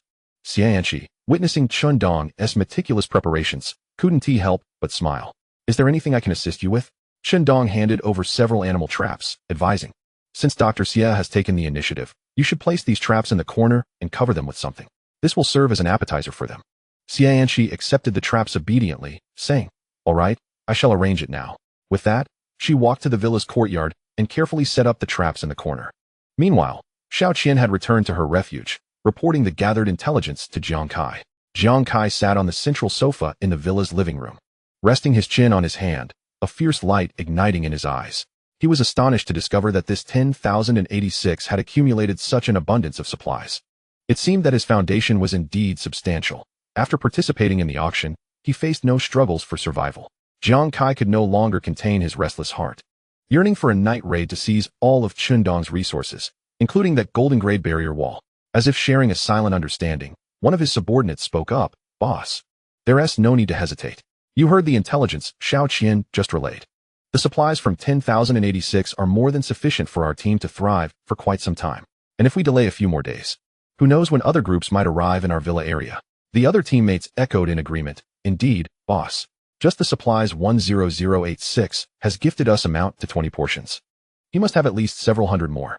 Xiao Qian chimed in, "Jianggu, time is of the essence. Let us take action tonight while the darkness is in our favor. We'll catch 10,086 off guard." Jiang Kai slammed his crossbow onto the table, declaring fiercely, "Let us do it. Tonight, we will obliterate 10,080 SIXS stronghold." The crowd erupted in cheers. The boss is formidable. Jiang Kai began to envision the spoils of victory, laughing heartily. Chen Dong wiped the sweat from his forehead, surveying the traps set both inside and outside the villa courtyard. With his hands on his hips, he smirked. "This time, let us play the role of the farmer waiting for the rabbit." In this apocalyptic world, human nature is the most terrifying reality. Chen Dong was not cruel. Rather, in a world so fraught with threats, the constant peril made it impossible to sleep soundly. In moments of grave danger, that group could swiftly become a blade aimed at his heart. Therefore, upon sensing their nefarious intentions, Chen Dong resolved to take preemptive action and eliminate them entirely. Chapter 19. Scaling the wall, waiting for the rabbit in the desolate world of night. Time seems to pass much more swiftly than in reality. Survivors reflect on the fortune of having survived another day. As night falls, their greatest fear is not the threat of a zombie attack, but rather the fellow survivors lurking nearby. No one can guarantee that, apart from their teammates, other survivors are not secretly watching. Even within the same team, it is not uncommon for individuals to abandon one another without hesitation when faced with life-threatening situations. The villa district where Chen Dong resides is enveloped in an eerie silence, as if the entire world is in slumber. Within the confines of the room, only the faint sounds of Chen Dong and Xianqi's breaths can be heard. Inside the fortified walls, there are no candles or wood to illuminate the space. The two are quietly lying in ambush in the living room on the first floor, awaiting the potential arrival of uninvited guests. In the darkness, illuminated only by the moonlight, Xianqi gently tugged at Chen Dong's side and whispered, "Chen Dong, do you think they will truly come to attack us tonight?" "It's been quite some time." Chen Dong, feeling the warmth of her breath tickling his ear, replied in a hushed tone, "We must remain vigilant these next few days. They will inevitably come. However, I also gamble on whether they will be impatient enough to strike tonight, walking right into our trap." As anticipated by Chen Dong, Jiang Kai's team had already begun to prepare for battle. Jiang Kai loaded the crossbows and distributed other weapons. "Everyone, arm yourselves with your preferred weapons. Tonight we shall decisively take down the enemy." The other team members, grinning with confidence, seemed certain of their impending victory. "Brother, with so many of us, we can surge into 10,080 SIXS residents. It's late at night, they are surely resting. We will catch them off guard." The others nodded in agreement while polishing their weapons. "Indeed, this time, 10086 will fall into our hands. With such arrogance, they cannot blame us for being ruthless." Jiang Kai raised his hand, signaling his teammates to cease their discussions. He licked his lips, knowing that such chatter could wait until after their mission. "Now, let us proceed." Keep quiet. Do not let anything go awry. The group nodded, affirming, yes, brother, we will not falter. Jiang Kai, satisfied, nodded in approval. This is optimal. Let us depart. Under the cover of night, Jiang Kai and a few others stealthily approached the side of Chen Dong's villa, preparing to scale the fortified walls for the impending assault. Meanwhile, Chen Dong received a system alert and murmured, "Speak of the devil, and he appears." They had reached the walls. Due to their limited knowledge about the fortifications, Jiang Kai and his team were unaware that after the walls were erected, any unfamiliar survivors approaching would trigger a notification to the wall's owner, despite the system's inability to prevent their advance. Thus, Chen Dong was promptly alerted to their movements, while Jiang Kai and his men remained oblivious, believing their plan flawless. At that moment, they leaned against the corner of the wall, retrieving the extended ladder and rope they had prepared for this operation, items exchanged for their scarce essential supplies. Jiang Kai had felt a pinch in his heart at the cost, but he resolutely decided that one must take risks to reap rewards. 3 elongated ladders were propped against the barrier wall, and Jiang Kai signaled for his 3 subordinates to ascend and survey the situation beyond. The trio swiftly climbed the ladders, treading lightly to avoid making a sound. Upon reaching the top of the barrier wall, they scanned the surroundings of the villa. Due to the height of the wall, the villa was shrouded in darkness. However, it appeared there was little protection in place. The 3 made an okay gesture to the others outside the wall, and Jiang Kai and the rest nodded in acknowledgement. The trio then tossed down a rope, gently stepping against the wall as they slid into the villa's courtyard. As anticipated, the villa was eerily quiet, and the 10086 was lax in its defenses, lacking any protective measures. It seemed they believed that the barrier wall alone was sufficient for security. Jiang Kai's team consisted of 8 members. After excluding the 3 scouts, the remaining 5 ascended the barrier wall and retrieved the ladders. Subsequently, they transmitted the 3 teammates' backpacks into the courtyard. With careful precision, Jiang and the others above caught them without making a sound. Soon, all 8 members found themselves in the courtyard of Chen Dong's villa. Jiang couldn't help but chuckle inwardly at Chen Dong's remarkably low level of vigilance. While the barrier wall may deter zombies, it rendered them nearly defenseless against survivors who could utilize resources and tools. Without traps or mechanisms set within the courtyard, how could they possibly thwart their intrusion? It was utterly laughable. Jiang Kai raised his right hand, signaling for the group to advance cautiously into the villa. Just then, a piercing scream suddenly echoed from behind. Instinctively, Jiang Kai attempted to cover the person's mouth, only to turn and find them clutching their right leg. Blood gushed from the wound, where a glinting iron animal trap was firmly clamped. At that moment, another subordinate gasped in shock. "Jiang, look, it's 10,086. Following the direction indicated by his teammate, Jiang Kai glanced up to see Chen Dong standing on the second-floor balcony of the villa, bathed in moonlight. Chen Dong's expression was one of serene confidence, as if orchestrating everything with ease, which sent alarm bells ringing in Jiang Kai's mind. "This is bad. Retreat," Jiang Kai exclaimed, his heart racing. He had initially thought Chen Dong was negligent and that he could manipulate the situation. Little did he know, Chen Dong had been waiting patiently, ready to ensnare them. Just as he finished speaking, a strong smell of gasoline wafted through the air. Then came the sound of explosions. Molotov cocktails shattered, encircling them in the courtyard like a square pen. The intense flames left them with no room to maneuver, forcing them to huddle together. As the fire blazed higher, Jiang Kai and his companions finally caught a clear glimpse of Chen Dong's face. Chen Dong stood on the balcony of the villa's second floor, exuding an air of authority, and smiled as he addressed the gathering. "Everyone, now that you are here, there is no need to rush away." Jiang Kai, seething with rage, took the initiative and raised his crossbow to shoot. Chen Dong retreated from the balcony, denying him any opportunity to aim. Several of Jiang Kai's teammates, possessing long-range combat capabilities, remained vigilant, seeking an opportunity to retaliate. However, the subsequent scene shattered their psychological defenses in an instant. Through the flames, a teammate suddenly let out a horrific scream and collapsed. Those nearby rushed to assist him, only to discover a bullet-sized hole in his head. Chen Dong was armed. Chapter 20. The red wine and chicken feet pairing falls short. Bang. Another shot rang out, and yet another subordinate fell, lifeless. The remaining individuals looked to Jiang Kai, trembling with fear, imploring, "Brother, what do we do? Speak up." But Chen Dong offered them little time to ponder. One by one, teammates fell until only Jiang Kai remained. Despair gripped him as he brandished his crossbow, frantically shouting, 10086, "If you are a man, come out." Hiding is no skill. In response, a bullet struck his leg. The searing pain nearly caused him to drop the crossbow. Perhaps out of pity, Chen Dong then shattered the weapon in his hands before leisurely stepping out of the courtyard. Chen Dong regarded Jiang Kai as one might observe a mouse ensnared in a trap, relishing the control he wielded. Bang! Chen Dong fired again, hitting Jiang Kai's hand as he attempted to stealthily reach for another crossbow. He watched quietly as Jiang Kai cried out in agony, his emotions unwavering. Jiang Kai, though, remained defiant. Perhaps he recognized his fate and spewed defiance. Go ahead and kill me if you must. Stop dragging this out. Chen Dong chuckled. He refrained from firing again and remarked, You excel at the art of accusing the villain first. It is evident that you harbored ill intentions towards me. And I merely retaliated. Jiang Kai scoffed, spitting blood as he retorted, I concede I misjudged, falling into your trap. Just grant me a swift end. Chen Dong raised an eyebrow. What? You do not intend to attempt persuading me? Perhaps I might spare you. Jiang Kai let out a hearty laugh. 10,086. Even if I beg for mercy, would you truly let me go? Chen Dong laughed in return, revealing his impeccably maintained, pearly white teeth. That is indeed out of the question. To leave a root of evil unextirpated is to invite future troubles. Releasing a tiger back to the mountain would be sheer folly. Chen Dong lifted his P-92, aiming it at Jiang Kai. Jiang Kai closed his eyes, his lips quivering slightly, aware of his slim chances of survival. Fear gripped him as he faced death. Bang! After the gunshot, Jiang Kai did not perish. He opened his eyes in astonishment, gazing at Chen Dong in confusion. Simultaneously, an uncontrollable surge of excitement welled up within him. Could it be that he intended to spare him? At that moment, Chen Dong offered a bashful smile and fired another shot, this time striking him squarely on the forehead. My apologies, I misfired earlier. Curse it.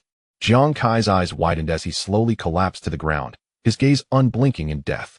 Under ordinary circumstances, had they exercised a modicum of caution, they might have evaded such a fate. However, overwhelming greed clouded their judgment, leading them into a trap that Chen Dong had not even meticulously prepared. Ultimately, they forfeited their lives.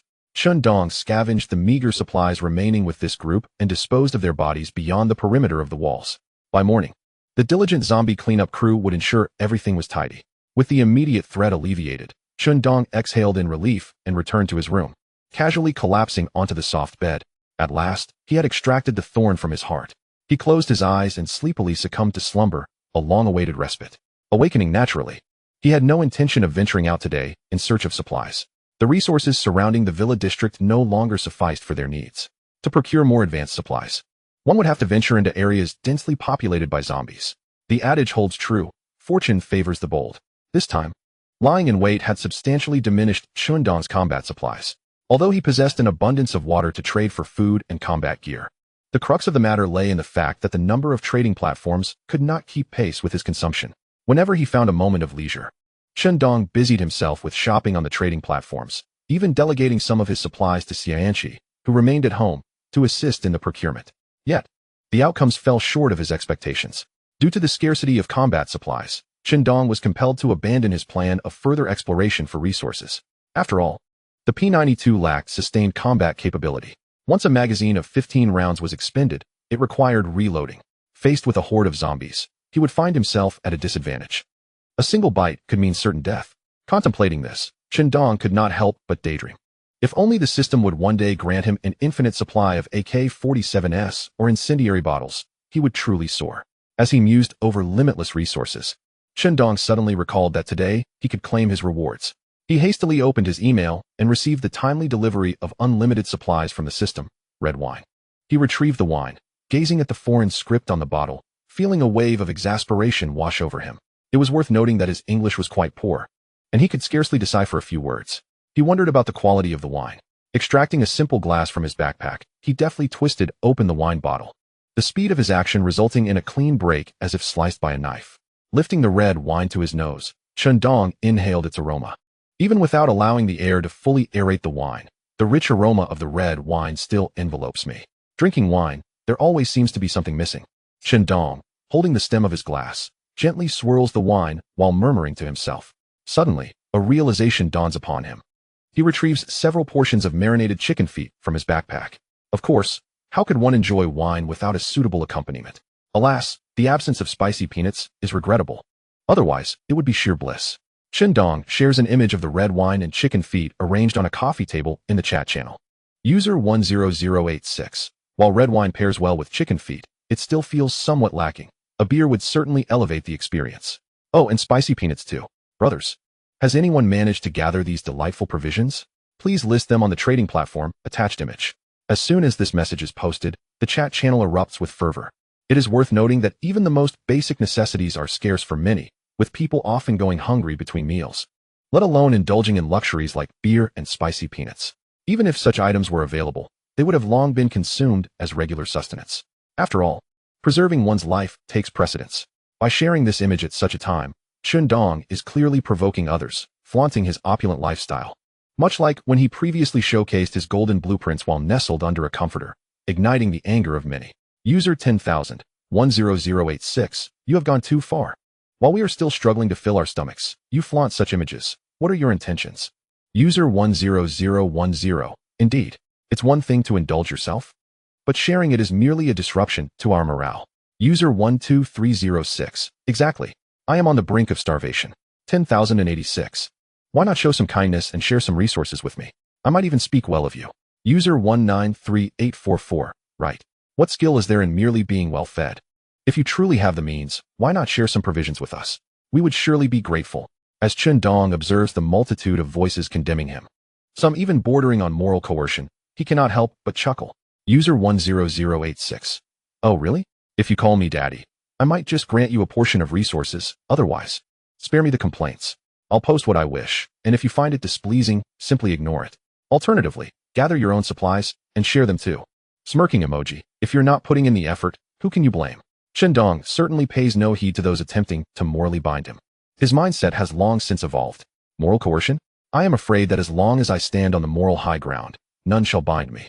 Chap number 894759. Have you all noticed that this wine seems to be Romanicani? Amidst the multitude of criticisms aimed at Chen Dong, a lone survivor emerged. Recognizing the exquisite red wine in Chen Dong's photograph, it is worth mentioning that even Chen Dong himself failed to identify it. However, this is quite understandable, as he possesses little knowledge about wines.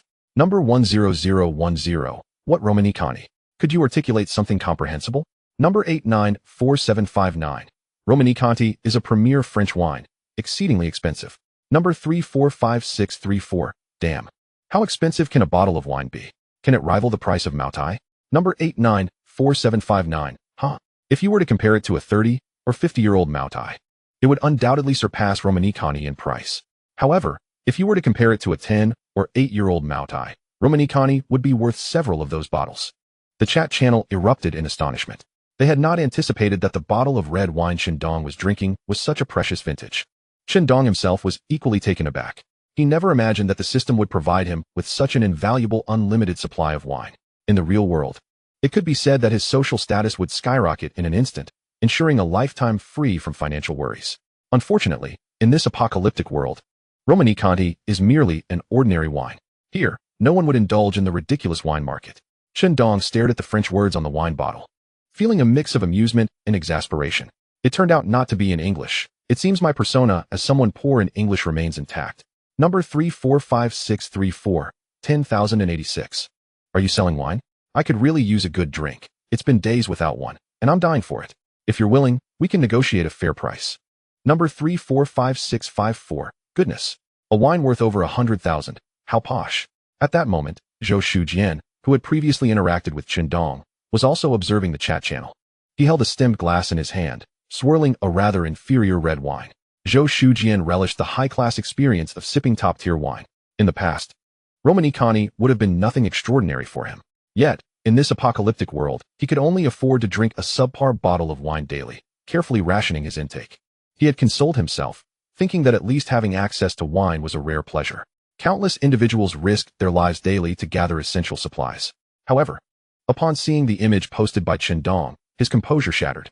Zhou Shujian angrily flung the glass away, and with a loud crash, the red wine splattered against the wall. Why? Why does this 10086 possess so many resources to acquire fortified walls? Why? Why can he still enjoy Romanée-Conti in this desolate world? Proud as he was, Zhou Shujian could not bring himself to plead with Chen Dong for wine. The thought only fueled his anger further. Number 10086. I am exchanging supplies. For those who desire wine or chicken feet, I seek only combat resources. Number 10010. I'm laughing so hard. Do you think it's like last time with the blankets? It is due to the uncontrollable forces of nature that I find myself at your mercy. Wine, chicken feet, these are mere trifles of everyday life, hardly worthy of exchange for combat supplies. Identifier 10086. Thus, individuals of your impoverished ilk should refrain from mingling in matters beyond your means. I cater to those survivors endowed with ample resources, seeking to enhance their quality of life. Regrettably, you do not seem to belong to my target demographic. Identifier 10010-10086. I declare, Identifier 10086. All you possess are exclamations. If you cannot even manage to type coherently, perhaps you ought to reconsider your educational foundations. Chen Dong fully exercised his subjective initiative, employing the vocabulary he had once wielded in online confrontations, now directed at Identifier 10010. This was not the end. Chen Dong recorded a video, meandering through his opulent villa. Ultimately, he raised a glass of red wine, presenting himself to the camera from the neck down. Brothers, I toast to this drink. Indulge as you will. Upon uploading this video, the chat channel erupted once more. The legendary 10086 had unveiled his true identity. Many had envisioned the fabled 10,086 as a taciturn, burly middle-aged man with a beard, fitting the archetype of a formidable survivor in this apocalyptic realm. To their surprise, upon hearing his voice, it became evident that 10086 was a young man. Yet, upon reflection, this revelation made sense. After all, his sharp wit and penchant for playful banter suggested a youthful spirit. Chen Dong paid little heed to the tepid threats from fellow survivors in the chat channel, instead feeling overwhelmed by the influx of private messages. Just moments ago, numerous survivors had covertly reached out to him, some seeking to purchase wine, others desiring chicken feet, all lamenting the steep prices and pleading for discounts. Even more were those seeking handouts, spouting self-righteous platitudes, urging Chen Dong to bestow upon them resources. In doing so, they believed they would accumulate merit and offer their blessings in return. Chen Dong typically ignored such demands. In a world ravaged by the apocalypse, discussing merit seemed trivial. Survival was the paramount concern. However, one particular message captured his attention. Are you Chen Dong? I am Tian Xiaoyu. Chen Dong was indeed familiar with Tian Xiaoyu, even quite well acquainted. After all, she was the renowned campus belle, her admirers capable of filling an entire cafeteria. Countless young men dreamed of her, leading to a perennial shortage of tissues in dormitories. Chen Dong felt he could engage her in light-hearted conversation, sharing a few playful jests. Yet, he remained realistic, harboring no delusions of rekindling an impractical connection. After graduation, they had all gone their separate ways, gradually losing contact. 2 years had swiftly passed. Chen Dong found himself lost in nostalgia. After regaining his composure, he sent a message, not denying his identity. The campus belle, Tian Xiaohua, is quite remarkable to have deduced who I am. Indeed, I am Chen Dong. It is the first time I have encountered an acquaintance. And Chen Dong felt a momentary sense of bewilderment. He was also curious as to how Tian Xiaoyu, whom he had not seen for 2 years, could ascertain with such certainty that the person in the unfeatured short video was indeed him. Tian Xiaohua, how did you recognize me? I didn't show my face. Could it be that you possess the ability to see through things? I am quite apprehensive, having been observed by you so many times throughout our 4 years at university. The chat box indicated that Tian Xiaoyu was typing a response. Soon, she sent a string of text. Of course, I recognized your voice. Have you forgotten that I always said your voice was lovely back in university? Chapter 22. Past events. This was indeed true. The only discernible merit of Chen Dong was his voice. During his university days, he was among the top 10 singers. Upon arriving on campus, he won a multitude of admirers from his very first participation in the campus singing competition. Chen Dong sent another message. Tian Daxiua, how did you also get selected for this doomsday game? How are things on your end? Tian Xiaoyu replied, I'm managing quite well. I can barely get enough to eat, but the supplies are rather scarce. By the way, guess who I encountered here? Upon reading this message, Chen Dong speculated internally. Could it be an old acquaintance? Moreover, she was teasing him with riddles, which must mean it was a classmate or teacher from their university days. Who could it be? With so many classmates, I cannot possibly guess. If I were to try each one, I might as well wait until nightfall. Tian Xiaoyu sent a playful emoji covering her mouth, and then said, I won't tease you any longer. I'll tell you directly. It's Zhang Zihao from our class. Do you remember him? I'm currently teamed up with him. Upon seeing those 3 characters, Chen Dong's expression turned somewhat grim. He certainly remembered this wealthy second-generation student from their class. Zhang Zihao was a local from the university, renowned for his affluence. Moreover, he had shared a dormitory with Chen Dong, giving him a first-hand glimpse into the extravagant lifestyle of the wealthy. Luxury items were carelessly discarded, and female companions flocked to him, one after another, without repetition. Having lost both parents at a young age, Chen Dong was raised solely by his grandfather. After entering university, his grandfather passed away, and he had to rely on working part-time and student loans to cover his living expenses and tuition fees. Fortunately, Chen Dong was resourceful and adept at navigating his circumstances. The money he earned from his jobs allowed him to maintain a relatively comfortable university life. However, the animosity between the two stemmed from financial matters. Chen Dong vividly recalled a particular evening in the second semester of his sophomore year, a sweltering night. As usual, he was the only one left in the dormitory, engrossed in his studies while the others had gone to the largest local nightclub to dance the night away with Zhang Zihao. When Zhang Zihao and the others returned, laughing and chatting, Chen Dong greeted them with his usual friendly demeanor. That night, however, was anything but tranquil. Zhang Zihao rummaged through his bed and wardrobe, desperately searching for his watch. He had intended to don his royal oak while out dancing, hoping to attract some quality company. However, in his haste, he neglected to conduct a thorough search before departing. Upon returning from his revelries, he was eager to locate it for future use, yet he found it utterly missing. How strange. Where has my watch vanished to? Zhang Zihao muttered under his breath, while his roommates gathered around him. One particularly sycophantic roommate, who was closest to Zhang, inquired, "What is the matter, young Master Zhang? Your watch is missing? That piece must be worth at least several 100,000. The others chimed in, "Young master, do search again. You must be able to find it. Surely, it hasn't been stolen?" Suddenly, the dormitory fell into an eerie silence at this suggestion. Zhang Zihao slowly lifted his gaze toward Chen Dong, who was seated at a nearby desk, and furrowed his brow. "Chen Dong, you were the only one here earlier. Do you know where my watch has gone?" Chen Dong's brow knitted in response. The implication of the question suggested that his watch's disappearance might somehow implicate him. He calmly set aside his book and replied, "I have been in the dormitory the entire time. No one else entered. Search thoroughly once more. If it remains elusive, perhaps you misplaced it?" Zhang Zihao scoffed, enunciating each word deliberately. "My watch has always been at school. I wore it in class yesterday. You claim no one visited the dormitory, yet I suspect you may have pilfered it."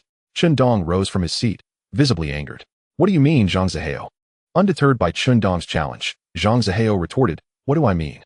I mean I suspect you stole my watch. On what grounds do you accuse me of theft? Just because I was alone in the dormitory?" Chen Dong countered. Zhang Zihao, refusing to back down, spat, "Who in our class doesn't know you are the poorest? Seeing my exquisite watch, could you truly resist the temptation?" Chen Dong's lips quivered in disbelief as he absorbed the weight of these accusations. "So, after 2 years of being roommates, this is how you perceive me?" The other roommates remained silent, seemingly validating Chen Dong's suspicions. A bitter taste filled his mouth. He had treated himself to a special cup of milk tea that day to reward his hard work, yet his heart felt heavy. Seizing the moment of Chen Dong's silence, Zhang Zihao pressed on, "If you wish to prove your innocence, by all means, allow us to search you and your suitcase." Chen Dong could not bear such humiliation and erupted in anger. What absolute nonsense. Their escalating argument drew the attention of classmates from other dormitories, who gathered at their door. "Zhang Xiao, Chen Dong is not the kind of person you think. Although his family is modest, he maintains his integrity." The other students echoed, "Indeed. After 2 years of interaction, do you not know Chen Dong's character better than anyone else?" Yet, Chen Dong's other roommates sided with Zhang Zihao. "You do not understand. What harm is there in searching through his luggage or patting him down? If nothing is found, then so be it. It's not a significant matter." Chen Dong chuckled, feeling a deep sense of frustration. He was taken aback that it was classmates from other dormitories who stood up for him, while his own roommates, with whom he had shared 2 years, sided with Zhang Zihao. A search? Chen Dong believed that one who is upright has nothing to fear from shadows. A search was an affront to his dignity. He could not accept it. Chapter 23. Exchange of goods at discounted prices. Seeing that Chen Dong refused to yield, Zhang Zihao threatened him with his phone. "Chen Dong, I will give you one more chance. Otherwise, I will call my father. You cannot fathom the extent of his influence in our city. Do you believe I can have you locked up for 37 days? Chen Dong, furious, could only laugh in response. "I will say it once more. I did not steal your watch. If you wish to search my personal belongings, I must decline. If you are so powerful, have the authorities come and search me." "Very well, Chen Dong. I will call my father right now." Zhang Zihao sneered and dialed the number. "Hello, Dad. My royal oak has been stolen, but he refuses to be searched. Could you please have Uncle Wong from the security bureau send someone over?" Due to the speakerphone, many heard what Zhang Zihao's father said next. "The royal oak? I was just about to tell you. The nanny found your watch on the sofa in the hall today. You forgot to wear it when you returned yesterday. You are always so forgetful." Zhang Zihao was momentarily stunned, then quickly regained his composure, saying nonchalantly, "Oh, I see. I will pick it up when I return tomorrow." He then hung up the phone and smiled at the other students outside the dormitory. It was just a misunderstanding. "Everyone, please disperse and go to bed." At that moment, Chen Dong spoke up. "Zhang Zihao, since the misunderstanding has been resolved, should you not say something to me?" Zhang Zihao's smile abruptly froze. After a moment of silence, he approached Chen Dong, patted his arm with his right hand, and smiled, saying, "I misunderstood you, Chen Dong." Throughout the encounter, he never uttered the words "I apologize," instead adopting a demeanor akin to that of a superior addressing a subordinate. The following day, Chen Dong completed the procedures to stay off campus and moved out. This was the entanglement between the two. Even nearly 2 years after graduating from university, when Chen Dong recalled this unpleasant memory, he still felt a surge of anger. He harbored no fondness for Zhang Zihao. Little did he expect that Zhang Zihao would also enter this apocalyptic world and even join forces with Tian Xiaoyu to form a team. After a moment of contemplation, Chen Dong inquired, "So, are you and Zhang Zihao together now?" Tian Xiaoyu swiftly responded, "Not at all. I do not harbor any affection for him. In this environment, however, I must find a companion. Zhang Zihao, having been my classmate for 4 years, is somewhat trustworthy." Upon reading Tian Xiaoyu's message, Chen Dong felt an inexplicable sense of relief. Throughout their 4 years in university, Tian Xiaoyu had never had a boyfriend. The fact that she had not settled for Zhang Zihao was indeed good news. "By the way, your sudden visit to me isn't merely for a reunion, is it? As old classmates, let us not stand on ceremony." Tian Xiaoyu replied, "You truly see through everything. I confess, I do have a personal motive. I wish to purchase some supplies from you. The price is negotiable. I'll send you my list of items, and you can see what you are willing to exchange." Chen Dong had long suspected that Tian Xiaoyu's intentions were primarily for supplies. After all, it was common knowledge that he never lacked food and water, as if he had an infinite supply. If Tian Xiaoyu were to be presumptuous and demand outright, he would not hesitate to block her. However, since it was an exchange, he had no reason to refuse. "Of course, I would not turn down a business opportunity presented to me. Send me your list of desired supplies, and I will consider what I can offer in return." Despite their friendship, Chen Dong was not inclined to give away anything without some form of compensation. Tian Xiaoyu quickly responded, "Really? Thank you, Chen Dong. To be honest, I only need water, food, and a blanket to avoid freezing next time it rains." Chen Dong readily agreed. "These are no problem at all. You can exchange some construction materials like wood, rebar, and cement with me. Collecting building supplies is not as challenging as gathering essential living materials. In the ruined city, wood and stones are abundant. Moreover, lower-tier supply boxes often contain such materials. As long as one is willing to search, they can generally be obtained." Currently, many individuals on the trading platform were gathering these materials to exchange for essential supplies. Tian Xiaoyu seemed somewhat astonished and replied, "Chen Dong, trading these construction materials for your living supplies seems rather unfair to you." Chen Dong responded, "I happen to have some architectural blueprints. There is no question of fairness. Let us each take what we need." Tian Xiaoyu replied, "Thank you, Chen Dong." Without further ado, Chen Dong opened the trading window and completed the transaction. Afterward, Tian Xiaoyu sent a message. "Received it. It was a pleasure collaborating." Chen Dong asked, "Could you share your current coordinates with me? I'd like to see how far apart we are." He harbored a deep-seated hatred for that scoundrel Zhang Zihao. Previously, he had not had the opportunity to confront him. But now fate had presented him with a chance. It was only a matter of time before he dealt with him. Tian Xiaoyu did not dwell on her thoughts for long and shared her current location coordinates, which were approximately 100 kilometers away. This situation was somewhat vexing. Chen Dong sighed helplessly. "Tian, the campus bell, there are certain matters I feel reluctant to discuss, yet I must advise you to exercise caution with Zhang Zihao. He is not a trustworthy individual. At this stage, attempting to navigate through the multitude of zombies for over 100 kilometers seems implausible. We can only allow Zhang Zihao to linger a bit longer." However, what Chen Dong did not anticipate was Tian Xiaoyu's unexpected response. "I am quite aware of that. Yet, compared to others around me, Zhang Zihao is relatively honest. If he ever proves unreliable, I shall devise another plan." This was indeed a pleasant surprise. Contemplating for a moment, Chen Dong decided to send her a crossbow and several Molotov cocktails. "These weapons are for you. Should Zhang Zihao prove untrustworthy, do not hesitate to eliminate him." Tian Xiaoyu found herself at a loss for words, but did not refuse. If Zhang Zihao were to succumb to his baser instincts, she would rather perish than let him benefit. "Thank you," she replied. "We shall discuss this further later. Zhang Zihao is urging me." Chapter 24, Satiated and Cursing. The golden level resource box. The two concluded their conversation. Tian Xiaoyu closed the messaging window and instinctively reached for the flowing long hair she had cut on the first day of this apocalyptic world, only to find emptiness. She curled the ends of her hair, now only reaching her earlobes, with a face full of joy. Zhang Zihao approached with an unsightly expression, inquiring, "So, was that 10086 Chen Dong?" Tian Xiaoyu suppressed her smile, nodded, and offered him a piece of bread. "Indeed, it was Chen Dong. I exchanged some essential supplies with him. Enough to sustain us for a while." Zhang Zihao took the bread from her hands and devoured it voraciously. They had not eaten for an entire day, and without encountering Chen Dong, they might have faced starvation. After swallowing the bread, Zhang Zihao remarked, "Are you saying that Chen Dong expects us to trade supplies with him? Huh. A poor bumpkin is forever a bumpkin, incapable of shedding the habit of being miserly. It's pathetic to exploit others for trifling gains. If Chen Dong were to ask me for supplies, I would not only refuse payment, but would gladly give them to him for free." Tian Xiaoyu found Zhang Zihao's derision intolerable. It was important to remember that he was currently feasting on Chen Dong's provisions, a classic case of someone well-fed cursing their benefactor. Having lost interest in Zhang Zihao's incessant complaints, she stood up and said, "You continue eating. I will check the surroundings for any solitary zombies." With that, Tian Xiaoyu exited the stronghold. Zhang Zihao gazed at her graceful figure as she departed, unable to resist licking his lips. Yet, the image of Tian Xiaoyu's radiant joy after her conversation with Chen Dong filled him with anger. "One day, Tian Xiaoyu, you shall await me. I am determined to conquer you and allow you to experience the essence of womanhood." Zhang Zihao bit into the bread in his hand, resolutely making up his mind. The reason he refrained from taking action at the moment was solely due to Tian Xiaoyu having acquired a military dagger. He dared not use force. Should the situation turn dire, it would yield nothing but losses. However, what Zhang Zihao remained oblivious to was that Chen Dong had secretly provided Tian Xiaoyu with a crossbow and several incendiary bottles. Tian Xiaoyu was also adept at concealing her resources.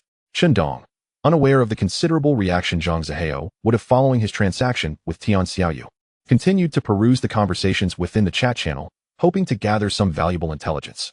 Efforts do not go unrewarded.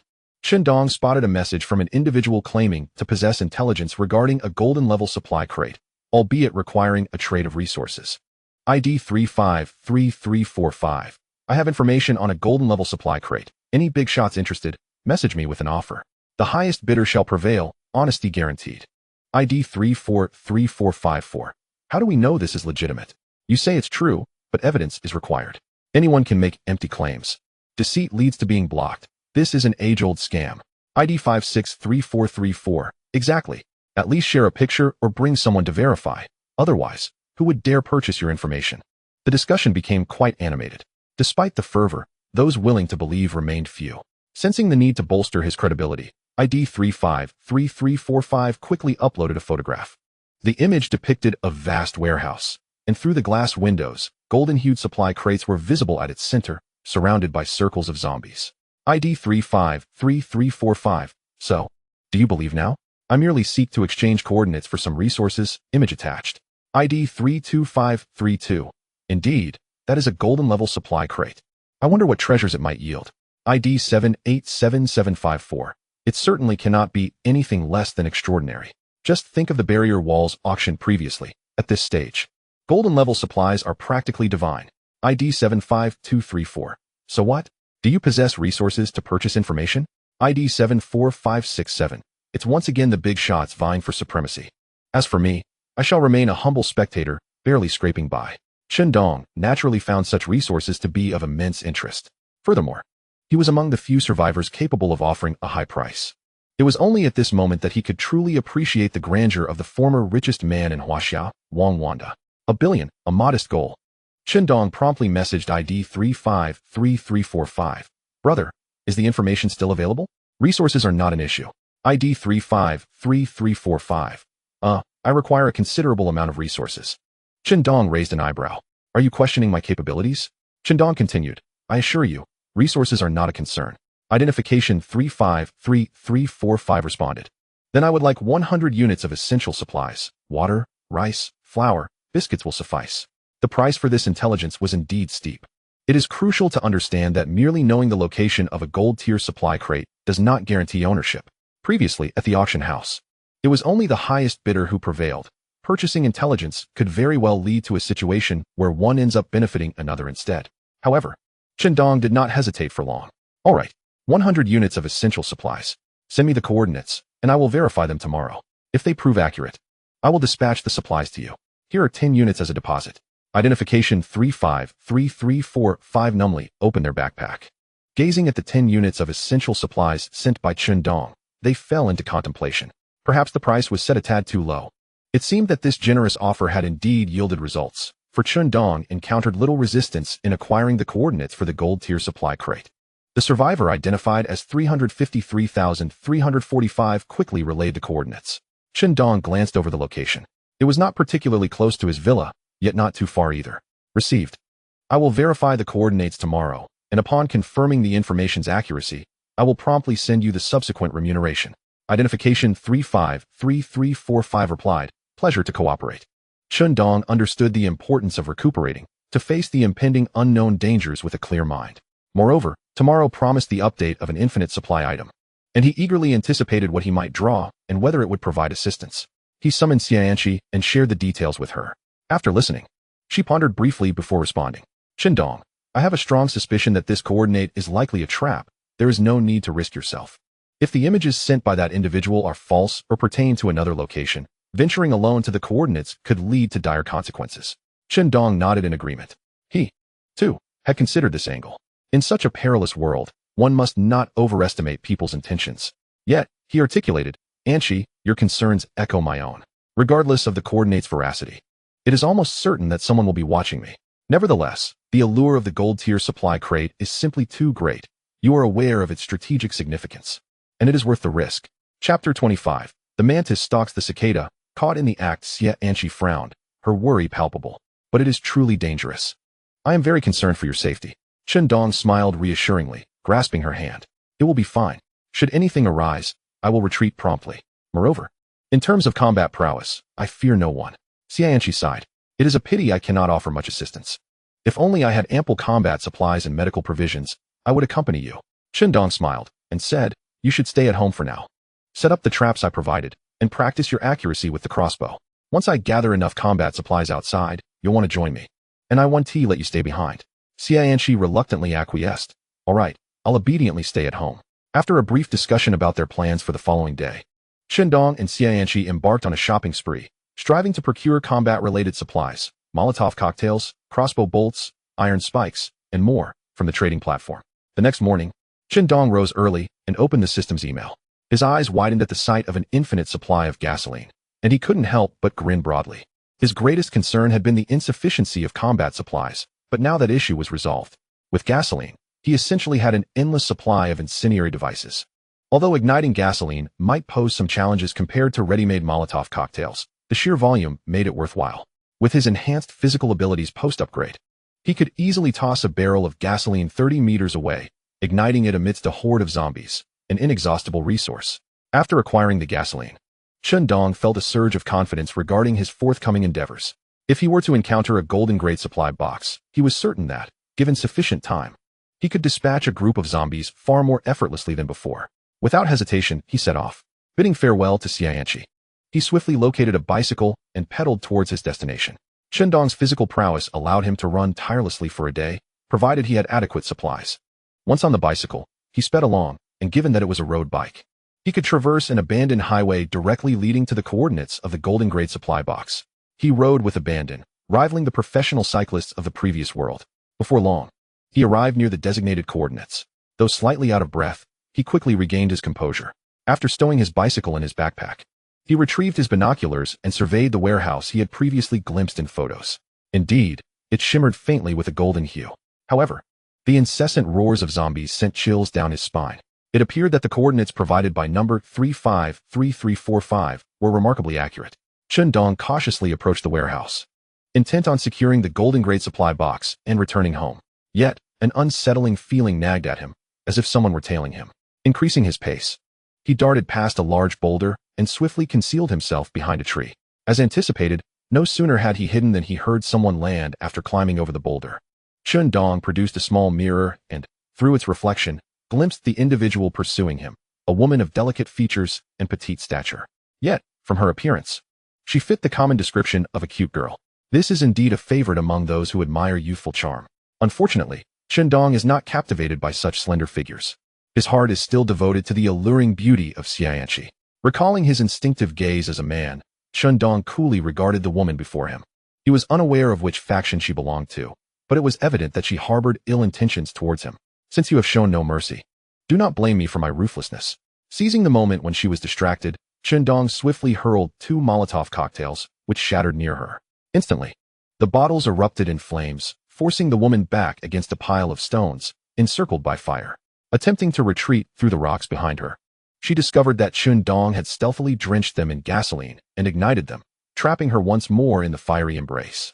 With his opponent cornered, Chen Dong raised his crossbow and inquired loudly, "Pray tell, who are you? Speak the truth."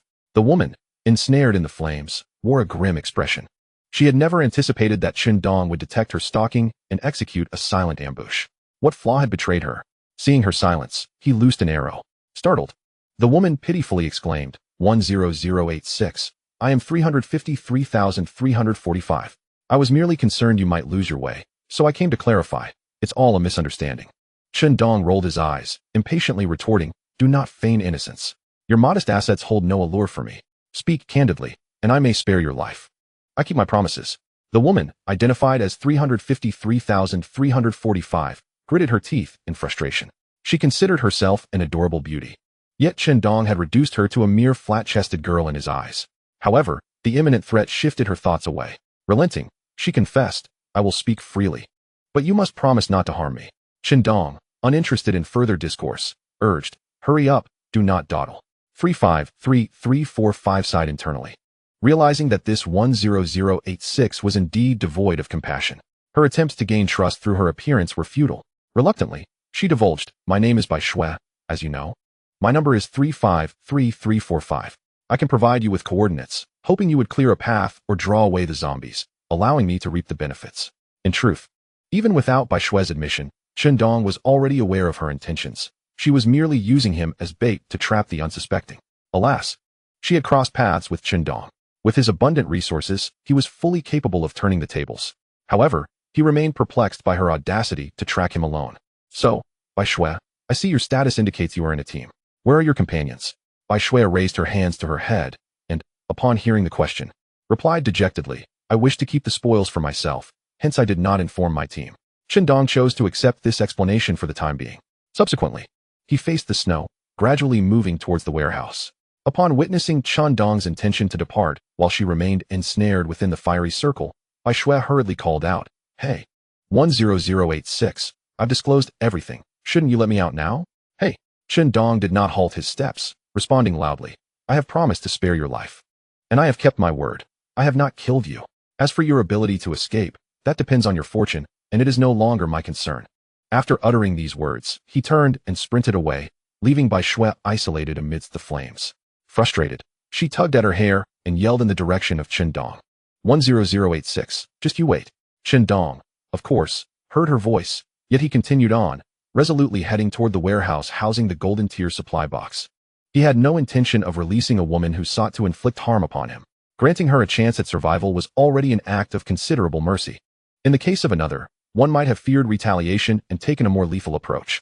However, while Chen Dong refrained from direct action, he held little belief that Bai Shui could survive within such a fiery circle. As the flames spread, it was merely a matter of time before death by burning ensued. Upon arriving at the warehouse crowded with zombies, he surveyed the scene, his brow furrowed. This was a sprawling flat warehouse with limited maneuvering space. Observing the surrounding woods, he reached a firm decision. The zombies wandered aimlessly both inside and outside the vast warehouse, instinctively drawn to the vicinity of the golden supply box, which had previously provided them with ample sustenance. Bai Shui was not new to the trade of information. In truth, her intel was not exclusively offered to Chen Dong. Prior to his arrival, she had engaged with numerous survivors and groups, all of whom ultimately became prey for the zombies. Bai Shui seized the opportunity to gather intelligence fees and loot from the supplies dropped by the deceased survivors. This time, she had anticipated that Chen Dong would also find his efforts fruitless. Should he fall, she could capitalize on the situation to claim the spoils. Yet, she did not foresee that a frequent visitor to the riverbank would eventually find their shoes wet, falling victim to Chen Dong's scheme. Clang. The zombies outside the warehouse were drawn to the noise, growling as they approached to investigate. Following this, a tremendous sound erupted, sending the zombies flying. More zombies surged forth from the warehouse.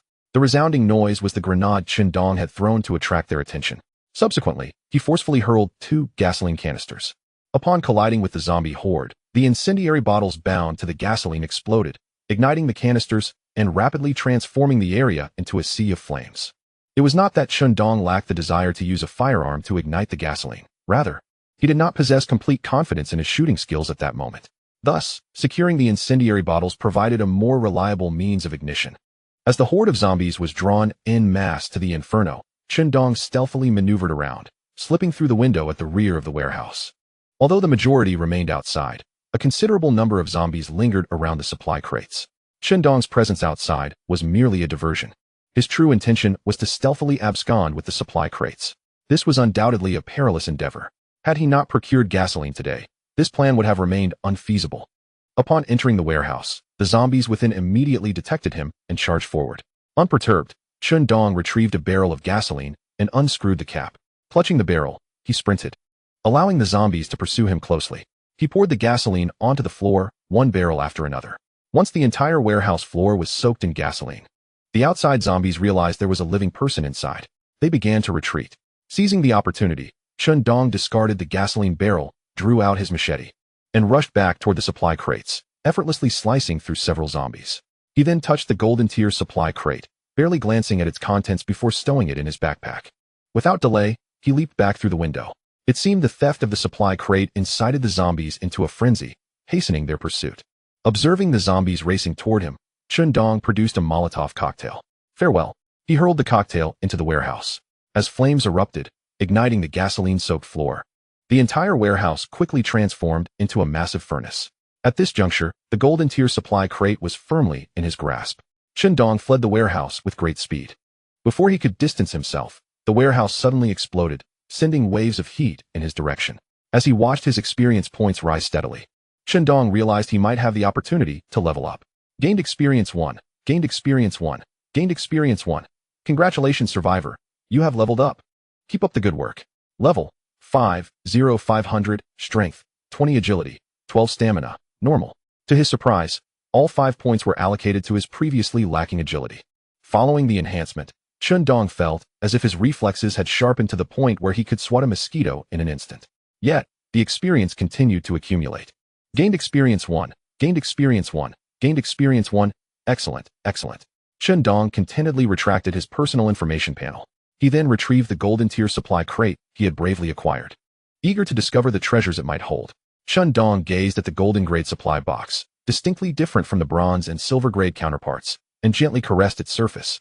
Murmuring to himself, "Please, grant me something extraordinary in exchange for my fleeting days, 3 minutes, or perhaps 3 days of life. Just this once, I implore you." As his fingers brushed against the lock of the supply box, an icon for opening it materialized on the system interface. With a click, he initiated the process.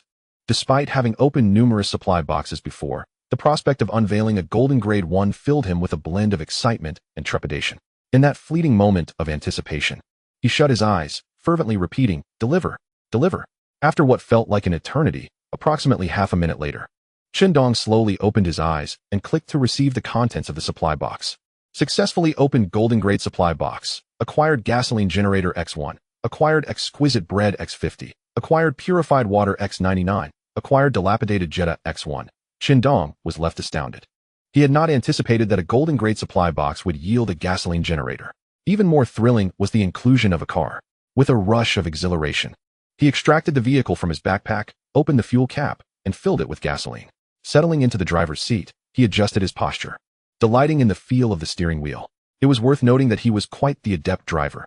During his university years, he had worked as an unlicensed taxi driver for a considerable time. Now, with this car, the barriers of the post-apocalyptic world seemed to hold little sway over him. Moreover, the vehicle's sound was not overly loud, allowing for a swift escape should any zombies take notice. The accompanying peril was, in comparison, easily dismissible. Just as Chen Dong reveled in his newfound possession, he noticed a horde of zombies that had somehow survived and were now charging toward him from the warehouse. Eager to test the car's performance, he started the engine, which rumbled to life. Observing the approaching zombies, he slowly raised the car window and scoffed. "Consider yourselves fortunate this time. I'm in a hurry to get home, so I'll spare you." Releasing the handbrake, he shifted into gear in one smooth motion. Unexpectedly, the vehicle jolted violently, and the engine died. Chen Dong cursed within the confines of the car. "Damn it, it's been too long since I drove a manual. I released the clutch too quickly." Chapter 27. A future with showers. The car roared back to life just as the zombies reached him and began pounding on the vehicle. Chen Dong pressed the accelerator, swiftly shifting into second gear and speeding away. The zombies, undeterred, pursued him relentlessly. Retracing his steps along the path he had come, he began to reclaim the familiar sensation of driving a manual transmission, expertly shifting into third gear, the accelerator deepening. However, as he attempted to shift into fourth gear, he found himself unable to do so, causing him some frustration. It seemed that the vehicle, being somewhat aged, had suffered from wear and tear on the transmission gears, rendering the gear shift impossible. Upon inspecting the vehicle's interior, it was evident that it bore the marks of at least 2 decades of age. Nevertheless, it was certainly better than having nothing at all. With a firm press of the accelerator, the engine's revs increased, allowing for a speed of 60 to 70 kilometers per hour. Chen Dong navigated the car past the fiery circle that had encircled Bai Shui, only to discover that she had vanished. A glance to the side revealed an escape route concealed beneath a layer of earth. To his astonishment, Bai Shui had managed to extricate herself in such a short span of time. Consider yourself fortunate, Chen Dong mused, briefly diverting his gaze before returning his focus to the road. As he ascended onto the highway, the vehicle surged forward, leaving the pursuing zombies far behind, their howls echoing in the distance. Chen Dong felt a profound satisfaction with the day's achievements. With merely a few bottles of water and some bread, he had acquired the coordinates for a gold-tier supply box. There was no need to complete any further transactions, as Bai Shui had effectively used herself as bait. Chen Dong had no intention of honoring any promise to relinquish the remaining supplies to her. In this instance, Bai Shui had suffered a considerable loss. The acquisition of the gold-tier supply box, which included a gasoline generator, was a delightful surprise for Chen Dong. Having just secured an unlimited supply of gasoline, he was now gifted with a generator. He felt as if he had been reborn as a fortunate spirit. In this apocalyptic world, access to electricity was invaluable. Within the confines of the fortified walls, he could now power surveillance systems, alarms, and water heaters. With his newly acquired vehicle, Chen Dong swiftly returned to the villa district. After departing that morning with 2 large buns, he had spent nearly 4 to 5 hours reaching the coordinates of the gold supply box.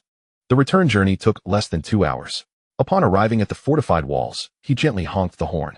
Startled, Xianqi rushed to the second-floor balcony, crossbow in hand, prepared to shoot at any signs of danger. It was only when Chen Dong leaned out of the car window and waved that she joyfully descended to open the large gate. After securing the gate behind him, Chen Dong parked the car in the garage, delaying the retrieval of his backpack. At that moment, Xianqi emerged, her eyes widening in astonishment at the sight of the car.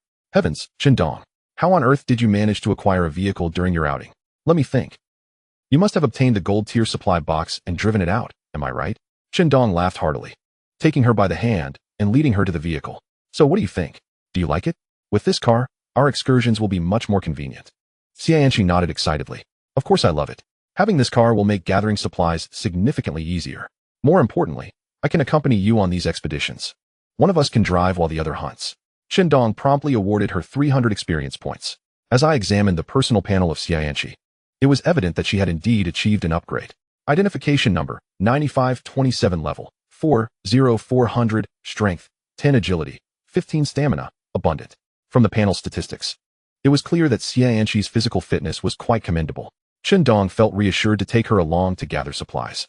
For keeping her cooped up in the villa without the experience of confronting zombies head-on would not serve her well. Chen Dong gently covered Xianqi's eyes, saying, Anqi, don't peek at the vehicle just yet. I'll reveal it to you later for your enjoyment. But first, let me show you something truly remarkable. Curiosity piqued. Xianqi wondered what could be so mysterious that her eyes needed to be concealed. With one hand obscuring her vision, Chen Dong retrieved a gasoline generator from his backpack. He then released his grip, exclaiming, look at this. His face radiated joy as he pointed at the generator. However, Xianqi appeared utterly perplexed. What is this? A lawnmower? Chen Dong clicked his tongue in mild dismay. He had intended to surprise her, but it seemed Xianqi was unfamiliar with a gasoline generator. Ruffling her hair affectionately, he explained, oh, you dear simpleton. This is a gasoline generator. It means we will have electricity in the future. Gasoline generator. Xianqi gasped, her eyes lighting up instantly as she momentarily forgot about her tousled hair. Does this mean we can use electric lights? Observing her exuberance, Chen Dong indulgently replied, can't you think a bit bigger? What else can we do with it? Xianqi pondered deeply, biting her finger in contemplation, yet could not conjure any further uses. Suddenly, a spark of inspiration struck her. I know. We can install surveillance cameras and set up alarms on the barrier walls. Her suggestion aligned perfectly with Chen Dong's intentions, as establishing surveillance and alarm systems around the walls was indeed crucial. He had previously discovered that the villa was equipped with alarms and cameras, but lacked the electricity to function. However, this was not the answer Chen Dong sought. He gently tapped her forehead with his finger and chuckled, Miss Xianqi. Haven't you realized you haven't bathed in days? Doesn't that bother you? Upon hearing the mention of bathing, Xianqi mumbled, "Of course it bothers me. I feel sticky all over. Did you not consider that with the gasoline generator, we could use a water heater for a proper bath?" Xianqi had not contemplated this aspect, for in a post-apocalyptic world, water was indeed a precious resource for survival. Reluctant to waste even a drop of water for a bath, she initially entertained the thought of bathing by the river or during a rainstorm in the future. Yet, in this apocalyptic world, natural water sources are unfit for consumption and detrimental to health. As for the rain, it is nothing but acid rain. This stark reality dashed Xianqi's hopes. Thus, upon hearing Chen Dong's words, she felt a twinge of helplessness. To generate electricity, one must have water for bathing. Using precious water resources for such a purpose would be an extravagant folly. Chen Dong retrieved several cases of mineral water from his backpack, assuring her, "We have more than enough water, so you need not worry. However, we must not be wasteful. We shall bathe every 3 days from now on." "Really?" Xianqi exclaimed, excitement bubbling over as she embraced Chen Dong and planted a kiss on his cheek. "You are the best, Chen Dong." With that, she hurried into the villa, clutching a change of clothes as she dashed to the bathroom. Chen Dong could only chuckle at the absurdity of the situation, considering they hadn't even set up the gasoline generator yet. Chapter 28, Powering the Villa, Comprehensive Surveillance after acquiring the gasoline generator. Chen Dong naturally intended to take it to the villa's electrical room to connect the power. His first visit to this room occurred when he had just taken ownership of the villa as a refuge, merely glancing at the electric meter. He never anticipated that he would need it so soon. Unpacking the gasoline generator from his backpack, he poured gasoline into it with ample enthusiasm. Such a large generator typically suffices for an extended period, especially in this post-apocalyptic world, where few places still utilize electricity. However, Chen Dong had no intention of conserving power. Gasoline was in abundance for him. Once he started the fuel-filled generator and connected the villa's main power supply, a satisfying beep resonated through the air, illuminating the entire villa. Next, he ascended to the rooftop, pouring mineral water into the reservoir, which would serve as their bathing supply henceforth. In that very moment of electrification, Chen Dong received a notification from the system. "Dear survivor, your villa refuge has activated surveillance and alarm services. You may access the surveillance footage and receive alarm notifications through the information window at any time." Curious, Chen Dong glanced at the surveillance feed and was pleased to find that the entire villa was under comprehensive 360-degree monitoring. The intelligent sensors would recognize any intruders and promptly alert Chen Dong, ensuring he was informed at the earliest opportunity. Coupled with the existing barriers and alerts, it would be virtually impossible for anyone to enter unnoticed. Bathing was indeed a luxury.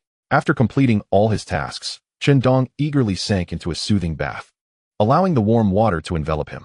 Yet, before he could fully unwind, suddenly, an urgent alarm echoed. "Warning, warning! Someone is attempting to scale the wall. Please respond promptly." Chen Dong swiftly removed the warm compress from his eyes and activated the surveillance system. The monitor displayed a clear image of several survivors peering curiously from within the illuminated barriers, even attempting to climb the wall. Chen Dong was taken aback by the rapid arrival of other survivors in this villa area. He issued a stern warning through the surveillance cameras. "Do not lurk around my doorstep. Leave immediately, or I shall not hesitate to take action." The survivors outside were startled, having not anticipated the presence of surveillance in the villa. Just as they contemplated climbing the wall for a better view, they were discovered, ultimately prompting the villa owner's expulsion. Though the survivors departed, Chen Dong continued to observe them via the monitor, harboring suspicions of their intentions, reminiscent of the Jiang Kai team from before. As expected, once the survivors had distanced themselves, they began to whisper among themselves. A portly individual remarked, "Damn it, others have power now? I wish I could enjoy some air conditioning." A slender companion beside him suggested, "Why not make a move tonight?" The other survivors nodded in agreement. That could work. However, the portly one suddenly recalled the alarm system, expressing concern. What about the surveillance? Yet the others dismissed his worries. "It's fine, there are blind spots in the cameras. I noticed a few large trees at the back of the villa that should be out of sight. We can sneak in from that side and eliminate the occupants. Haha, then the villa will be ours." These survivors had fled from the north, not initially intending to enter this villa area, but were driven here by the relentless pursuit of zombies, with zombies lurking everywhere. Reaching this villa district provided a semblance of safety. Indeed, since the Jiang Kai team had cleared out the zombies, this area could be regarded as a safe zone. Upon entering the villa district, the survivors were captivated by the villa where Chen Dong resided. Encountering a brightly lit villa in a post-apocalyptic world was an astonishing sight. Their curiosity drew them closer for a better look. Although they were soon expelled by the villa owner, thoughts of the luxurious dwelling lingered in their minds. This group, in the real world, had operated as a gang of thieves. Strangely transported into this dystopian realm, They remained united, yet misfortune had plagued their efforts, leaving them unable to gather adequate supplies. As of now, they could not even arm each member with a knife. The sight of such an opulent villa, complete with electricity, truly tested the limits of their patience. It was almost unthinkable to forego such an opportunity. They felt a sense of obligation to their imprisoned leader. Steal. They must steal. And they would scheme for wealth and blood. As night fell, Chen Dong and his companions extinguished the lights and retired for the evening. Meanwhile, the group of thieves stealthily approached the previously mentioned blind spot of the villa. However, like the Jiangkai team before them, they committed a grave error. They underestimated Chen Dong's mastery of the estate. Chen Dong promptly sensed the anomaly. Observing the survivors brandishing knives at their waists, he discerned their intent to commit robbery and murder. He retrieved his P92 handgun, methodically loading each bullet while coldly remarking, "Since your motives are impure, I shall act with a clear conscience." Unbeknownst to the thieves, a grim fate awaited them. Chen Dong awakened Xianqi, and the two sat silently in the hall, watching as the burglary crew scaled the perimeter wall. The alarm did not sound, for Chen Dong had disabled it in advance, eager to observe the intruders' tactics. The villa's front door creaked open a minute later. One must admit, the thieves possessed a certain skill, effortlessly unlocking the door to Chen Dong's residence. As they entered the villa, Chen Dong abruptly illuminated the living room with a blinding light, startling the intruders. Yet, upon realizing that only Chen Dong and Xianqi occupied the space, they hesitated, exchanging glances before advancing toward them, emboldened by their numbers. One audacious thief leered at his companions, suggesting, "How about we have some fun with this woman?" The corpulent thief, brandishing a knife, merely shrugged. "With your twisted methods, don't end up killing her." However, the slender thief beside him noticed Chen Dong's expression darkening. Before he could utter a warning, Chen Dong drew his P92 handgun, and the slender thief found himself shot in the forehead before he could even react. The corpulent thief shuddered, taken aback by the weapon in Chen Dong's grasp. He too was swiftly dispatched by Chen Dong's precise aim. After days of practice, Chen Dong's marksmanship had improved remarkably, especially at such close range. He could confidently hit moving targets. Soon, only one thief remained, the one who had initially insulted Xianqi. The last remaining intruder, now paralyzed by fear, fell to his knees, never anticipating such a rapid turn of events. In the span of just a minute or two, his companions lay dead in a pool of blood. Desperate, the thief bowed his head in supplication. Faced with death, he was willing to sacrifice some dignity, even wishing to bleed in a display of sincerity. Nonetheless, Chen Dong paid him no heed, leveling his gun and firing a shot directly into the thief's thigh, ensuring that escape was impossible. Chen Dong handed the P92 pistol to Xianqi.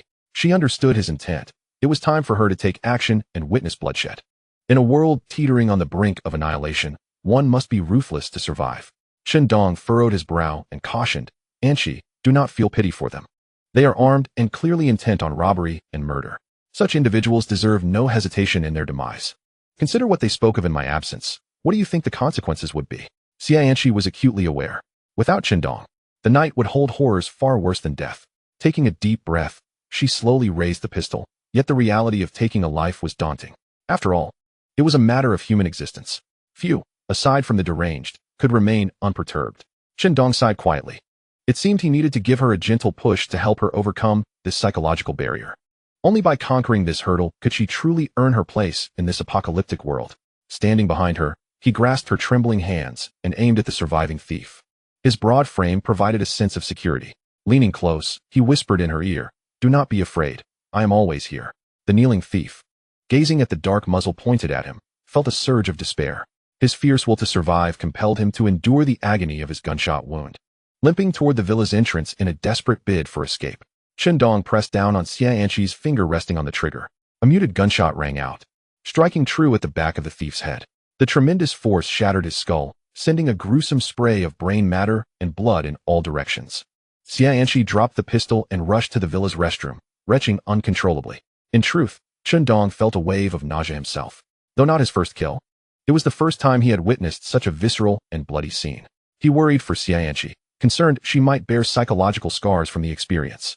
After a while, Xianqi emerged from the restroom, her face pale. Chen Dong approached her with concern and offered his support. Just as she seemed ready to speak, she caught sight of the headless corpse sprawled in the villa, prompting her to flee back to the restroom.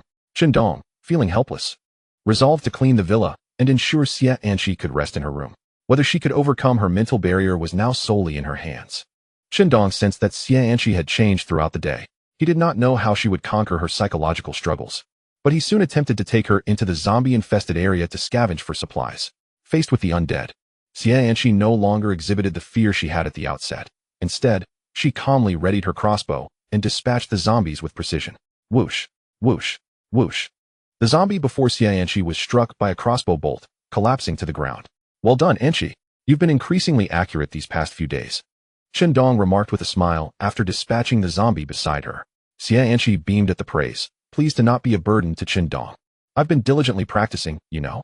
This marked the third day of their expedition together to gather supplies. Throughout their journey, they had been accumulating experience, and their physical capabilities had significantly strengthened. Even Xianxi could now sprint over 10 kilometers while bearing heavy loads without breaking a sweat, her endurance rivaling that of elite soldiers.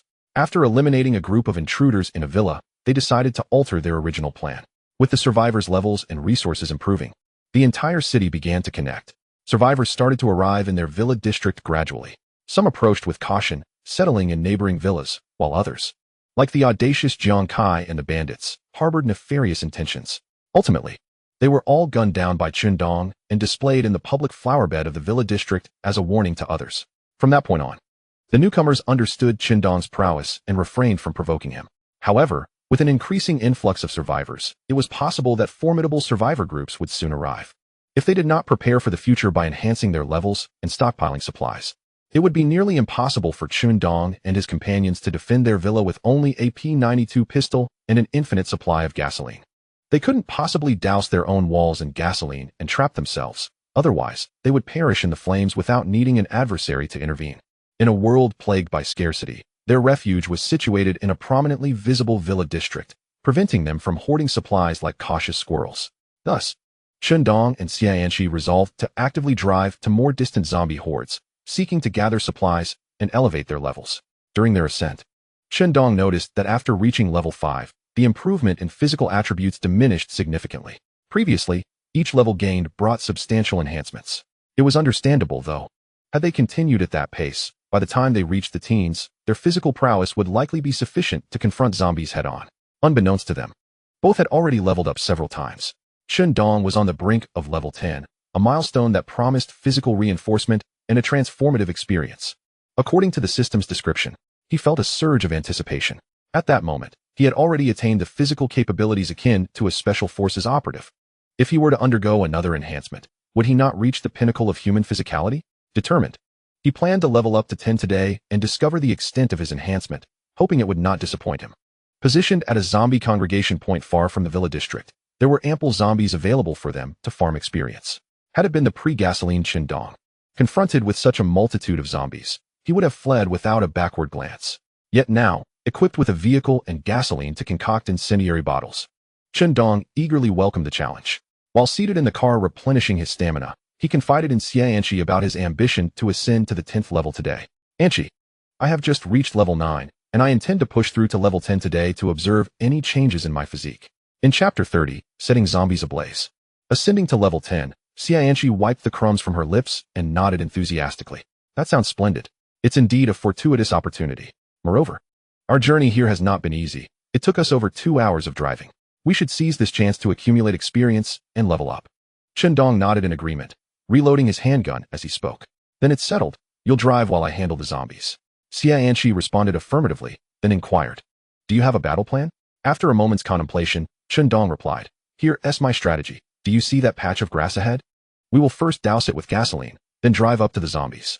I'll fire my gun to attract their attention and lead them over. Then ignite the grass to incinerate them. Let us serve them a roasted zombie feast. Moreover, once the grass is ablaze, we can swiftly maneuver to that slope on the left, where our range will be sufficient for harvesting. Upon hearing this, Xianxi clapped her hands in admiration. What a brilliant idea. Chen Dong, you are truly ingenious. Chen Dong felt a touch of bashfulness as he stroked his chin, realizing how completely Xianxi seemed to defer to him, showering him with praise for everything he proposed, which made him feel somewhat embarrassed. This tactical approach relied entirely on the zombies' lack of intelligence, driven solely by instinct. What if, in the future, zombies were to attain sentience? Otherwise, as the survivors rapidly enhanced their capabilities, these mindless, shambling creatures would gradually pose little threat. Chen Dong recalled having watched numerous zombie films in the past, where, as the narrative progressed, mutated or high-level zombies would invariably emerge. However, such concerns were not for Chen Dong to entertain at this moment. His priority was to reach level 10 and gain a single enhancement from the system. That was of utmost importance. As for the potential appearance of mutated or advanced zombies in the future, Chen Dong was confident he would thrive regardless. Together, Chen Dong and Xianqi disembarked and began pouring gasoline onto the grass. Their efficiency was remarkable, and soon the entire expanse gleamed under the sun with a glossy sheen. After saturating the grass with gasoline, Xianqi drove directly toward the horde of zombies. As they neared, Chen Dong crouched atop the vehicle and commenced firing. For those that escaped his aim, he swiftly drew his crossbow for the finishing blow. Instantly, a throng of zombies began to rush toward them. After attracting the attention of the zombies, Chen Dong shouted to Xianqi in the driver's seat, "Turn and follow the planned route. Drive slowly. We must lure the zombies towards us." Xianqi complied with his instructions. Initially, Chen Dong continued to shoot at the zombies. But as they approached the strategically placed gasoline trap, he holstered his pistol and ignited a torch, grasping it firmly in his hand. As their vehicle traversed the gasoline-soaked grass, the zombies unwittingly stumbled into the trap. Chen Dong hurled the torch into the grass. In an instant, a ferocious blaze erupted, igniting many of the zombies and encircling them within the inferno. At this moment, the duo reached the earthen embankment they had previously discussed. Observing the roaring flames consuming the grass, Chen Dong remained unsatisfied. The fire was still too small. He needed to add more fuel for his beloved zombie brethren. From his backpack, he retrieved a barrel of gasoline, and, leveraging his formidable physical prowess, he hurled it into the grass. With the additional fuel, the entire patch of grass blazed with intensity, even extending its reach to the nearby forest. Chen Dong heard the anguished cries of numerous zombies emanating from the woods. The sustained combustion of gasoline inflicted significant harm upon the zombies. This straightforward, yet brutal method proved far more expedient than employing handguns or crossbows from their vantage point on the embankment. As for the warnings against arson and the consequences of such actions in a post-apocalyptic world, they held little weight. Chen Dong cared not for environmental preservation. Survival was his only concern. After watching for a while, he pulled Xianqi back to the vehicle. Standing on the embankment, they were both drenched in sweat from the heat radiating from the consuming flames. They turned on the air conditioning and continued their journey to the next zombie congregation point. The intensity of the fire in the area drew the attention of nearby survivors, who began discussing the phenomenon in their chat channels, perplexed by the situation. User 984594. What the hell? Let me send you a picture. Look at how the forest over there is ablaze. Was it set on fire by someone? Or did it spontaneously combust? Attached is a photo of the distant forest engulfed in flames. User 893743. Haha, setting the mountain ablaze. What a crime. Given the weather, it shouldn't have spontaneously ignited, right? It rained acid for an entire day a few days ago. How could it self-combust? It must be arson. User 943853. Isn't anyone going to extinguish the fire? Trees are life too. User 947254. Oh, in this apocalyptic world, you think one can simply extinguish fires and launch rescue operations? Not to mention the lack of water. Who would risk their life for that? Do you think being a firefighter is easy? User 234323. Goodness, what a blinding light. It's like a bodhisattva has descended. If you believe the trees ought to be saved, why don't you go extinguish the fire and offer assistance? User 654554.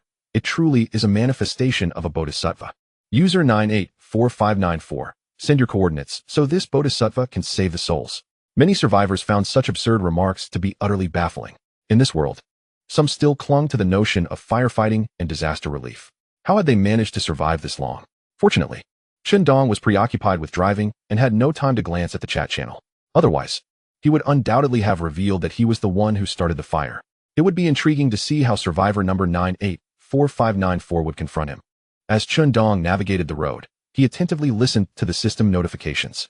His experience points surged upward, drawing him ever closer to the coveted 10th level. Gained experience 1. Only 1 experience point away from leveling up. Just as he was on the brink of promotion, Chen Dong noticed that the experience bar was stagnating. Clearly, the recent inferno had incinerated all the zombies in the forest, rendering them incapable of yielding further experience points. Chen Dong felt somewhat exasperated. At that moment, a zombie appeared not far in front of the car. Chen Dong hesitated for a moment before accelerating towards it. With a resounding crash, the zombie soared through the air, tracing a graceful arc. Gained experience 1. Congratulations, survivor. You have leveled up. Keep up the good work. After colliding with the zombie, he successfully attained the 10th level. In an instant, Chen Dong sensed a remarkable enhancement in his physical capabilities. It was not merely a leap in strength and agility, but rather an indescribable sensation. He felt as though he could leap from the second floor unharmed. Sitting in the passenger seat, Xianxi noticed the transformation in Chen Dong and, glancing over, exclaimed with delight, "Chen Dong, you've leveled up. That's wonderful." Indeed, he had leveled up. "Let us head home now, and once we return, we can thoroughly investigate the changes brought about by this upgrade." Chen Dong pressed down on the accelerator. The car's engine roared to life, its revolutions escalating with fervor. Now that he had leveled up, they decided against pursuing another zombie gathering point. After all, they had been scouring for supplies and hunting zombies for 2 or 3 days. It was time for a well-deserved respite.